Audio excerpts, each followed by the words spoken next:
Hi ನಮಸ್ತೆ ಎಲ್ಲರಿಗೂ Kannada study hub YouTube ಚಾನಲ್ಗೆ ಸ್ವಾಗತ. ಸೊ ಇವತ್ತಿನ ಸೆಷನಲ್ಲಿ ನಾವೇ ನೋಡೋಣ ಅಂತ ಹೇಳಿದ್ರೆ ಮುಂಬರ್ತಕ್ಕಂತಹ RRB NTPC ಹಾಗೆ RRB ಡಿ ಗ್ರೂಪ್ ಮತ್ತೆ SSCಯ ವಿವಿಧ ಎಕ್ಸಾಮ್ಗಳಿಗೆ ಕೇಳಬಹುದಾದಂತಹ ಪ್ರಮುಖ ಪ್ರಶ್ನೋತ್ತರಗಳ ಒಂದು ಮಾದರಿ ಪ್ರಶ್ನೆ ಪತ್ರಿಕೆಯನ್ನು ಇವತ್ತು ಸಾಲ್ವ್ ಮಾಡೋಣ. ಸರಿನಾ? ಇದು ಮಾದರಿ ಪ್ರಶ್ನೆ ಪತ್ರಿಕೆ 7 ಆಗಿರುತ್ತೆ. ಸೊ ಇಲ್ಲಿವರೆಗೂ ನಾವು 6 ಮಾದರಿ ಪ್ರಶ್ನೆ ಪತ್ರಿಕೆಗಳಿಂದ ಮಿನಿಮಮ್ ಏನಿಲ್ಲ ಅಂದ್ರೂ 300 ಡೈರೆಕ್ಟ್ ಪ್ರಶ್ನೆಗಳನ್ನು ನಾವು ನೋಡ್ಕೊಂಡಿದ್ದೀವಿ. ಸೊ ಇಲ್ಲಿವರೆಗೂ ಆ ವಿಡಿಯೋಗಳನ್ನು ಯಾರು ನೋಡಿಲ್ಲ ಅಲ್ವಾ, ನೀವು ಪ್ಲೇ ಲಿಸ್ಟ್ ಅಲ್ಲಿ ಒಂದ್ಸರಿ ನೀವು ಚೆಕ್ ಮಾಡ್ಕೊಂಡು ಹೋಗಿ ನೀವು ನೋಡಬಹುದು. ಸೊ ಇಷ್ಟು ಹೇಳ್ತಾ ಹಾಗೆ SSC GD ಅವರು ನಿಮ್ಮ ಎಕ್ಸಾಮ್ ಏನು ನವೆಂಬರ್ ಮತ್ತು ಡಿಸೆಂಬರ್ ತಿಂಗಳಲ್ಲಿ ಇರುತ್ತೆ, ನೀವು ಕೂಡ ಇಲ್ಲಿಂದನೇ ಫಾಲೋ ಮಾಡ್ತಾ ಬಂದ್ರೆ ನಿಮ್ಮ ಒಂದು GK ಕ್ವಶನ್ಗಳಲ್ಲಿ ಮಿನಿಮಮ್ 20ರಲ್ಲಿ ಒಂದು 15 ಕ್ವಶನ್ ರೈಟ್ ಆಗ್ತವೆ. 15ರಿಂದ ನಿಮಗೆ ಮಿನಿಮಮ್ 2 ಮಾರ್ಕ್ಸ್ ಬಂದರೂ ಕೂಡ 30 ಮಾರ್ಕ್ಸ್ ನಿಮಗೆ ಕಟ್ಟಿಟ್ಟ ಬುತ್ತಿ ಅಂತ ನಾನು ನಿಮ್ಗೆ ಹೇಳ್ತೀನಿ. ಸರಿನಾ? ಸೊ ಖಂಡಿತವಾಗ್ಲೂ ಕೂಡ ನಿಮಗೆ ಈ ಒಂದು ಸೆಷನ್ ಏನಿರುತ್ತೆ ಯೂಸ್ಫುಲ್ ಆಗುತ್ತೆ. ಸೊ ಇಷ್ಟು ಹೇಳ್ತಾ ಹಾಗಾದ್ರೆ ಬನ್ನಿ ವಿಡಿಯೋನ ಸ್ಟಾರ್ಟ್ ಮಾಡೋಣ. ವಿಡಿಯೋ ಸ್ಟಾರ್ಟ್ ಮಾಡೋಕ್ಕಿಂತ ಮುಂಚೆ ವಿಡಿಯೋ ಕೊನೆವರೆಗೂ ನೋಡಿ ಅಂತ ಹೇಳ್ತಾ ಹಾಗೆ ವಿಡಿಯೋ ಕೊನೆವರೆಗೂ ನೋಡಿದ ನಂತರ ವಿಡಿಯೋ ಇಷ್ಟ ಆದರೆ ವಿಡಿಯೋನ ಲೈಕ್ ಮಾಡಿ, ಸಬ್ಸ್ಕ್ರೈಬ್ ಮಾಡಿ. ಇಫ್ ನಿಮಗೆ ವಿಡಿಯೋ ಇಷ್ಟ ಆಗಲಿಲ್ಲ ಅಂದರೆ ಸೊ ಆಬ್ವಿಯಸ್ಲಿ ಡಿಸ್ಲೈಕ್ ಮಾಡಿ ಅಂತ ಹೇಳ್ತಾ ಮೊದಲ ಪ್ರಶ್ನೆ ಏನಿದೆ, ಮೊದಲ ಪ್ರಶ್ನೆ ಅಂತ ನೋಡೋದಾದ್ರೆ 2024ರ ಜಾಗತಿಕ ನಾವೀನ್ಯತಾ ಸೂಚ್ಯಂಕ ಗ್ಲೋಬಲ್ ಇನೋವೇಷನ್ ಇಂಡೆಕ್ಸ್ದಲ್ಲಿ 133 ಆರ್ಥಿಕತೆಗಳ ಪೈಕಿ ಭಾರತವು 39ನೇ ಸ್ಥಾನ ಪಡೆದಿದೆ. ಯಾವ ಸಂಸ್ಥೆಯು ಈ ವರದಿಯನ್ನು ಪ್ರಕಟಿಸಿದೆ? ಸೊ ಮೊದಲ ಆನ್ಸರ್ ನೋಡೋದಾದ್ರೆ ವಿಪೋ ಇದನ್ನ ಪ್ರಕಟಣೆ ಮಾಡ್ತದೆ. ಸರಿನಾ? ಯಾವುದು? ವಿಶ್ವ ಬೌದ್ಧಿಕ ಆಸ್ತಿ ಸಂಸ್ಥೆ ಅನ್ನೋದು ಒಂದು ಸೂಚ್ಯಂಕವನ್ನ ಬಿಡುಗಡೆ ಮಾಡುತ್ತೆ. ಆ ಒಂದು ಸೂಚ್ಯಂಕ ಯಾವುದು ಅಂತ ನಾವು ಕರಿತೀವಿ ಅಂದ್ರೆ ಈ ಒಂದು ಜಾಗತಿಕ ನಾವೀನ್ಯತಾ ಸೂಚ್ಯಂಕ ಪ್ರತಿ ವರ್ಷ ಬಿಡುಗಡೆ ಮಾಡುತ್ತೆ. ಯಾವ ಒಂದು ಸಂಸ್ಥೆ? ಈ ವಿಪೋ ಸಂಸ್ಥೆ. ಸರಿನಾ? ಈ ವಿಪೋ ಸಂಸ್ಥೆಯ ಕೇಂದ್ರ ಕಚೇರಿ ಎಲ್ಲಿ ಕಂಡುಬರುತ್ತೆ ಅಂದ್ರೆ ಜಿನೇವಾದಲ್ಲಿ ಕಂಡುಬರುತ್ತೆ. ಈ ಜಿನೇವಾ ಎಲ್ಲಿ ಕಂಡುಬರುತ್ತೆ ಅಂತ ನೋಡೋದಾದ್ರೆ ಸ್ವಿಟ್ಜರ್ಲ್ಯಾಂಡ್ ದೇಶದಲ್ಲಿ ಕಂಡುಬರುತ್ತೆ. ಹಾಗಾದ್ರೆ ಸ್ವಿಟ್ಜರ್ಲ್ಯಾಂಡ್ ಎಲ್ಲಿ ಕಂಡುಬರುತ್ತೆ ಸರ್? ಹಾಗಾದ್ರೆ ಅದು ಯುರೋಪ್ ಖಂಡದಲ್ಲಿ ಕಂಡುಬರುತ್ತೆ. ಯುರೋಪ್ ಖಂಡದಲ್ಲಿ ಕಂಡುಬರ್ತಕ್ಕಂತಹ ಒಂದು ದೇಶ ಯಾವುದು ಅಂದ್ರೆ ಸ್ವಿಟ್ಜರ್ಲ್ಯಾಂಡ್. ಸರಿನಾ? ನೆನ್ಪಿಟ್ಕೊಳ್ಳಿ, ಕೇಳಬಹುದು, ಕೇಳ್ತಾನೆ. ಅಂಡ್ ದೆನ್ ಈ ಯುರೋಪ್ ಎಲ್ಲಿ ಕಂಡುಬರುತ್ತೆ? ಯುರೇಷಿಯಾದಲ್ಲಿ ಕಂಡುಬರುತ್ತೆ. ಸರಿನಾ? ಇದು ಗೊತ್ತಿರಲಿ. ಅಂಡ್ ದೆನ್ ಇಲ್ಲಿ ನೋಡ್ತಕ್ಕಂತಹ ಮಾಹಿತಿ ಏನು ಅಂದ್ರೆ ಈ ಇಂಡೆಕ್ಸ್ನ ನೋಡ್ಕೊಳ್ಬೇಕು. ಸರಿನಾ? 39ನೇ ಸ್ಥಾನ ಯಾವುದರಲ್ಲಿದೆ? ಗ್ಲೋಬಲ್ ಇನೋವೇಷನ್ ಇಂಡೆಕ್ಸ್ ಅಲ್ಲಿ ಜಾಗತಿಕ ನಾವೀನ್ಯ ಸೂಚ್ಯಂಕದಲ್ಲಿ ನಮ್ಮ ಭಾರತ ಸ್ಥಾನಮಾನ 2024ರಲ್ಲಿ ಎಷ್ಟಿತ್ತು ಅಂತ ನೋಡಿದ್ರೆ 39ನೇ ಸ್ಥಾನಮಾನ ಇತ್ತು. ಸರಿನಾ? ಹಾಗಾದ್ರೆ 2025ರಲ್ಲಿ ಬದಲಾಗಿದೆಯಾ? ಬದಲಾಗಿಲ್ಲ. ಅದು 39ನೇ ಸ್ಥಾನದಲ್ಲೇ ಇದೆ ಇವಾಗಲೂ ಕೂಡ. ಸೊ 39ನೇ ಸ್ಥಾನ. ಎಷ್ಟು ದೇಶಗಳ ಜೊತೆ ಪೈಪೋಟಿ ಮಾಡಿ ನಾವು 39ನೇ ಸ್ಥಾನ ಪಡೆದುಕೊಂಡಿದ್ದೀವಿ? ಎಷ್ಟು ದೇಶಗಳ ಜೊತೆ ಮೀನ್ಸ್ ಟೋಟಲಿ ಎಷ್ಟು ದೇಶಗಳು ಆ ಒಂದು ಇಂಡೆಕ್ಸ್ ಅಲ್ಲಿ ಭಾಗವಹಿಸಿದ್ವು ಅಂತ. ಎಷ್ಟು ದೇಶಗಳು ಅಂದ್ರೆ 133 ಆರ್ಥಿಕ ದೇಶಗಳು. ನೆನ್ಪಿಟ್ಕೊಳ್ಳಿ, 133 193ರಲ್ಲಿ ನಾವು ಏನಾದರೂ ಕಾಂಪಿಟೇಷನ್ ಮಾಡಿದ್ವಿ ಅಂದ್ರೆ ಅದು 39 ಇರ್ತಿರಲಿಲ್ಲ. ಅದು ಏನಿಲ್ಲ ಅಂದ್ರೂ ಮುಂದೆ ಹೋಗಿರೋದು 60 70 ಅಂತ. ಸರಿನಾ? ಯಾಕಂದ್ರೆ ಬೇರೆ ಬೇರೆ ದೇಶಗಳು ಇನ್ನೂ ಕೂಡ ಜಾಯ್ನ್ ಆಗಿಲ್ಲ ಈ ವಿಪೋಗೆ. ನೆನ್ಪಿಟ್ಕೊಳ್ಳಿ, ಅದಕ್ಕೆ ನಿಮಗೆ ಕೇಳಬಹುದು. ಸೊ ಇದು 133 ದೇಶಗಳ ಪೈಕಿ ನಮ್ಮ ಒಂದು ದೇಶ 39ನೇ ಸ್ಥಾನವನ್ನು ಪಡೆದುಕೊಂಡಿದೆ. ಹಾಗಾದ್ರೆ 39 ಅಂದ್ರೆ ಯಾವುದೋ ಒಂದು 38 ಓದಿರ್ತೀರಲ್ಲ. ಏನು ಓದಿರ್ತೀರಾ 38 ಅನ್ನೋದು? ಲಾಜಿಸ್ಟಿಕ್ಸ್ ಇಂಡೆಕ್ಸ್ ನಲ್ಲಿ ನಮ್ಮ ಭಾರತದ ಸ್ಥಾನಮಾನವೇನು ಕಳೆದ 3 ವರ್ಷಗಳಿಂದ ಅಂತ ನೋಡೋದಾದ್ರೆ ಈ 38ನೇ ಸ್ಥಾನದಲ್ಲಿದ್ದೀವಿ ನಾವು. ನೆನ್ಪಿಟ್ಕೊಳ್ಳಿ, 38ನೇ ಸ್ಥಾನದಲ್ಲಿ ಲಾಜಿಸ್ಟಿಕ್ಸ್ ಇಂಡೆಕ್ಸ್. ಸರಿನಾ? ಲಾಜಿಸ್ಟಿಕ್ಸ್ ಇಂಡೆಕ್ಸ್ ನಲ್ಲಿ ನಮ್ಮ ಭಾರತದ ಸ್ಥಾನಮಾನ ಏನಿದೆ ಅಂದ್ರೆ 2024, 23 ಹಾಗೆ 25ರಲ್ಲಿ 38ನೇ ಸ್ಥಾನಮಾನ ಹೊಂದಿದ್ದೆ. ಸರಿನಾ? ನೆನ್ಪಿಟ್ಕೊಳ್ಳಿ, ಇಂಪಾರ್ಟೆಂಟ್ ಇದೆ. ಅಂಡ್ ದೆನ್ ನೆಕ್ಸ್ಟ್ ಪ್ರಶ್ನೆ ಏನಿದೆ ಅಂತ ನೋಡೋದಾದ್ರೆ IMT 2030 ಅನ್ನು ಏನೆಂದು ವ್ಯಾಖ್ಯಾನಿಸಬಹುದು ಅಂತ ಕೇಳಿದಾನೆ. ಏನೆಂದು ವ್ಯಾಖ್ಯಾನಿಸಬಹುದು? 6G ಜನರೇಷನ್ ಅಂತ ನಾವು ವ್ಯಾಖ್ಯಾನ ಮಾಡಬಹುದು. ಯಾವುದನ್ನ? ಈ IMT 2030 ಅನ್ನು ನಾವು ಏನಂತ ಹೇಳ್ಬೋದು ಅಂದ್ರೆ 6G ಜನರೇಷನ್ ಅಂತ ಹೇಳ್ಬೋದು. 6ನೇ ಪೀಳಿಗೆ ಅಂತ ನಾವು ಹೇಳಬೇಕಾಗತ್ತೆ. ಸರಿನಾ? ಇದು ಕೂಡ ಇಂಪಾರ್ಟೆಂಟ್ ಇದೆ, ಟೆಕ್ನಿಕಲ್ ಕ್ವಶನ್ ಕೇಳ್ತಾನೆ. ಅಂಡ್ ದೆನ್ ನೆಕ್ಸ್ಟ್ ಪ್ರಶ್ನೆ ಏನಿದೆ ಅಂತ ನೋಡಿದ್ರೆ 2024ರ ಜುಲೈನಲ್ಲಿ ಯುನೆಸ್ಕೋದ ವಿಶ್ವ ಪರಂಪರೆ ಸಮಿತಿಯ 46ನೇ ಅಧಿವೇಶನಕ್ಕೆ ಈ ಕೆಳಗಿನ ಯಾವ ನಗರ ಆತಿಥ್ಯ ವಹಿಸಿತ್ತು? ಯಾವ ನಗರ ಆತಿಥ್ಯ ವಹಿಸಿತ್ತು? ಸರ್ ಯಾಕೆ ಕೇಳಿದಾನೆ ಸರ್ ಇದನ್ನ? ಕೇಳಬಾರ್ದಾಗಿತ್ತಲ್ಲ? ಕೇಳಬೇಕಾಗಿತ್ತು, ಕೇಳ್ತಾನೆ. ಯಾಕೆ ಅಂದರೆ ಈ 46ನೇ ಅಧಿವೇಶನ ನಮ್ಮ ಭಾರತದಲ್ಲಿ ನಡೆದಿದೆ. ಸೊ ಅದಕ್ಕೆ ಕೇಳಿದ್ದಾನೆ. ಈ ನಮ್ಮ ಭಾರತದ ನವದೆಹಲಿಯಲ್ಲಿ ಈ 46ನೇ ಅಧಿವೇಶನ ನಡೆದಿದೆ. ಸರಿನಾ? ಸೊ ಇದರಲ್ಲಿ ಇನ್ನೊಂದು ಇಂಪಾರ್ಟೆನ್ಸ್ ಏನಿದೆ ಸರ್? ನಡೀತು 2024ರಲ್ಲಿ ತೊಗೊಂಡು ನಮಗೇನು ಮಾಡಬೇಕಾಗಿದೆ? ಮೊಟ್ಟ ಮೊದಲ ಬಾರಿಗೆ ನಮ್ಮ ಭಾರತ ದೇಶದಲ್ಲಿ ನಡೆದಿದೆ ಇದು. 46ಕ್ಕಿಂತ ಹಿಂದೆ ಎಷ್ಟು ನಡೆದಿತ್ತು? 45 ನಡೆದಿತ್ತು. ಬಟ್ ಆ 45ರಲ್ಲಿ ಒಂದು ಬಾರಿಯೂ ಸಹ ನಮ್ಮ ಭಾರತದ ಕಡೆಯವರು ಮೂಸಿ ಕೂಡ ನೋಡಿರಲಿಲ್ಲ. ಯಾರು? ಈ ಯುನೆಸ್ಕೋದ ವಿಶ್ವ ಪಾರಂಪರೆಯ ಸಮಿತಿಯು. ನೆನ್ಪಿಟ್ಕೊಳ್ಳಿ, ನಮ್ಮ ಭಾರತದಲ್ಲಿ ಒಂದು ಸರಿಯೂ ಕೂಡ ನಡೆಸಿರಲಿಲ್ಲ. ಬಟ್ ಮೊಟ್ಟ ಮೊದಲ ಬಾರಿಗೆ 2024ರಲ್ಲಿ ಈ ಒಂದು 46ನೇ ಅಧಿವೇಶನಕ್ಕೆ ನಮ್ಮ ಭಾರತ ನಗರದಲ್ಲಿ ಆಯೋಜನೆ ಮಾಡ್ತಾರೆ ಆ ಒಂದು ಸಮ್ಮೇಳನನ. ಸರಿನಾ? ಸೊ ಅದಕ್ಕೆ ಇದನ್ನ ಪ್ರಶ್ನೆ ಕೇಳಿದ್ದಾನೆ. ಅಂಡ್ ದೆನ್ ನೆಕ್ಸ್ಟ್ 47ನೇ ಸಮ್ಮೇಳನ ಈ ವರ್ಷ ನಡೆದಿದೆ 2025ರಲ್ಲಿ. ಇದು ಎಲ್ಲಿ ನಡೆದಿತ್ತು? ಎಲ್ಲಿ ಒಂದು ಸಮ್ಮೇಳನ ನಡೆದಿದೆ ಅಂತ ನೋಡಿದ್ರೆ ಪ್ಯಾರಿಸ್ ನಲ್ಲಿ ನಡೆದಿದೆ. ಸರಿನಾ? ಒಂದು ಏನೋ ಫ್ರಾನ್ಸ್ ದೇಶ ಅಂತ ಹೇಳ್ತೀವಲ್ವ, ಆ ಫ್ರಾನ್ಸ್ ದೇಶದ ಪ್ಯಾರಿಸ್ ನಗರದಲ್ಲಿ ಈ ವರ್ಷದ 47ನೇ ಯುನೆಸ್ಕೋದ ವಿಶ್ವ ಪಾರಂಪರೆ ಸಮಿತಿಯ ಒಂದು ಸಮ್ಮೇಳನ ನಡೆದಿದೆ. ಸರಿನಾ? ಸೊ ಹಾಗಾದ್ರೆ ಮೇಜರ್ ಬ್ರೇಕ್ ಥ್ರೂ ಏನು? ಈ 46ನೇ ಅಧಿವೇಶನ ಏನೋ ನಡೀತಪ್ಪ, ನಮ್ಮಲ್ಲಿ ನಡೆದಿದೆ ಅಂದ್ರೆ ಏನಾದರೂ ನಮಗೆ ಒಂದು ಬೇಕಲ್ಲ ಅಲ್ವಾ? ಏನಾದರೂ ನಮಗೆ ಬೇಕು. ನಮ್ಮ ಮನೆಯಲ್ಲಿ ಏನಾದರೂ ಒಂದು ಫಂಕ್ಷನ್ ನಡೀತಾ ಇದೆ ಅಂದರೆ ಯಾರೋ ಬಂದು ಮಾಡ್ತಾ ಇದ್ದಾನೆ ಅಂದರೆ ನಮ್ಗೆ ಏನಾದರೂ ಒಂದು ಲಾಭ ಇರುತ್ತೆ ಅಲ್ವಾ ಅಲ್ಲಿ? ಸೊ ಏನು ಲಾಭ ಇದೆ ಅಂತ ನೋಡಿದ್ರೆ 43ನೇ ಒಂದು ತಾಣವನ್ನಾಗಿ ಯುನೆಸ್ಕೋದ ತಾಣವನ್ನಾಗಿ ಒಂದು ತಾಣವನ್ನು ಸೇರ್ಪಡೆ ಮಾಡ್ತಾರೆ. ಯಾವ ಒಂದು ತಾಣ? ಮೊಯ್ಡಮ್ಸ್ ಎಂಬ ಒಂದು ತಾಣ. ಸರಿನಾ? ಮೊಯ್ಡಮ್ಸ್ ಈ ಮೊಯ್ಡಮ್ಸ್ ಎಂಬ ತಾಣ ಏನಾಗಿದೆ ಮೂಲತಃ? ಏನಂದರೆ ಏನಿಲ್ಲ, ಅದು ಗೋರಿಯಾಗಿದೆ.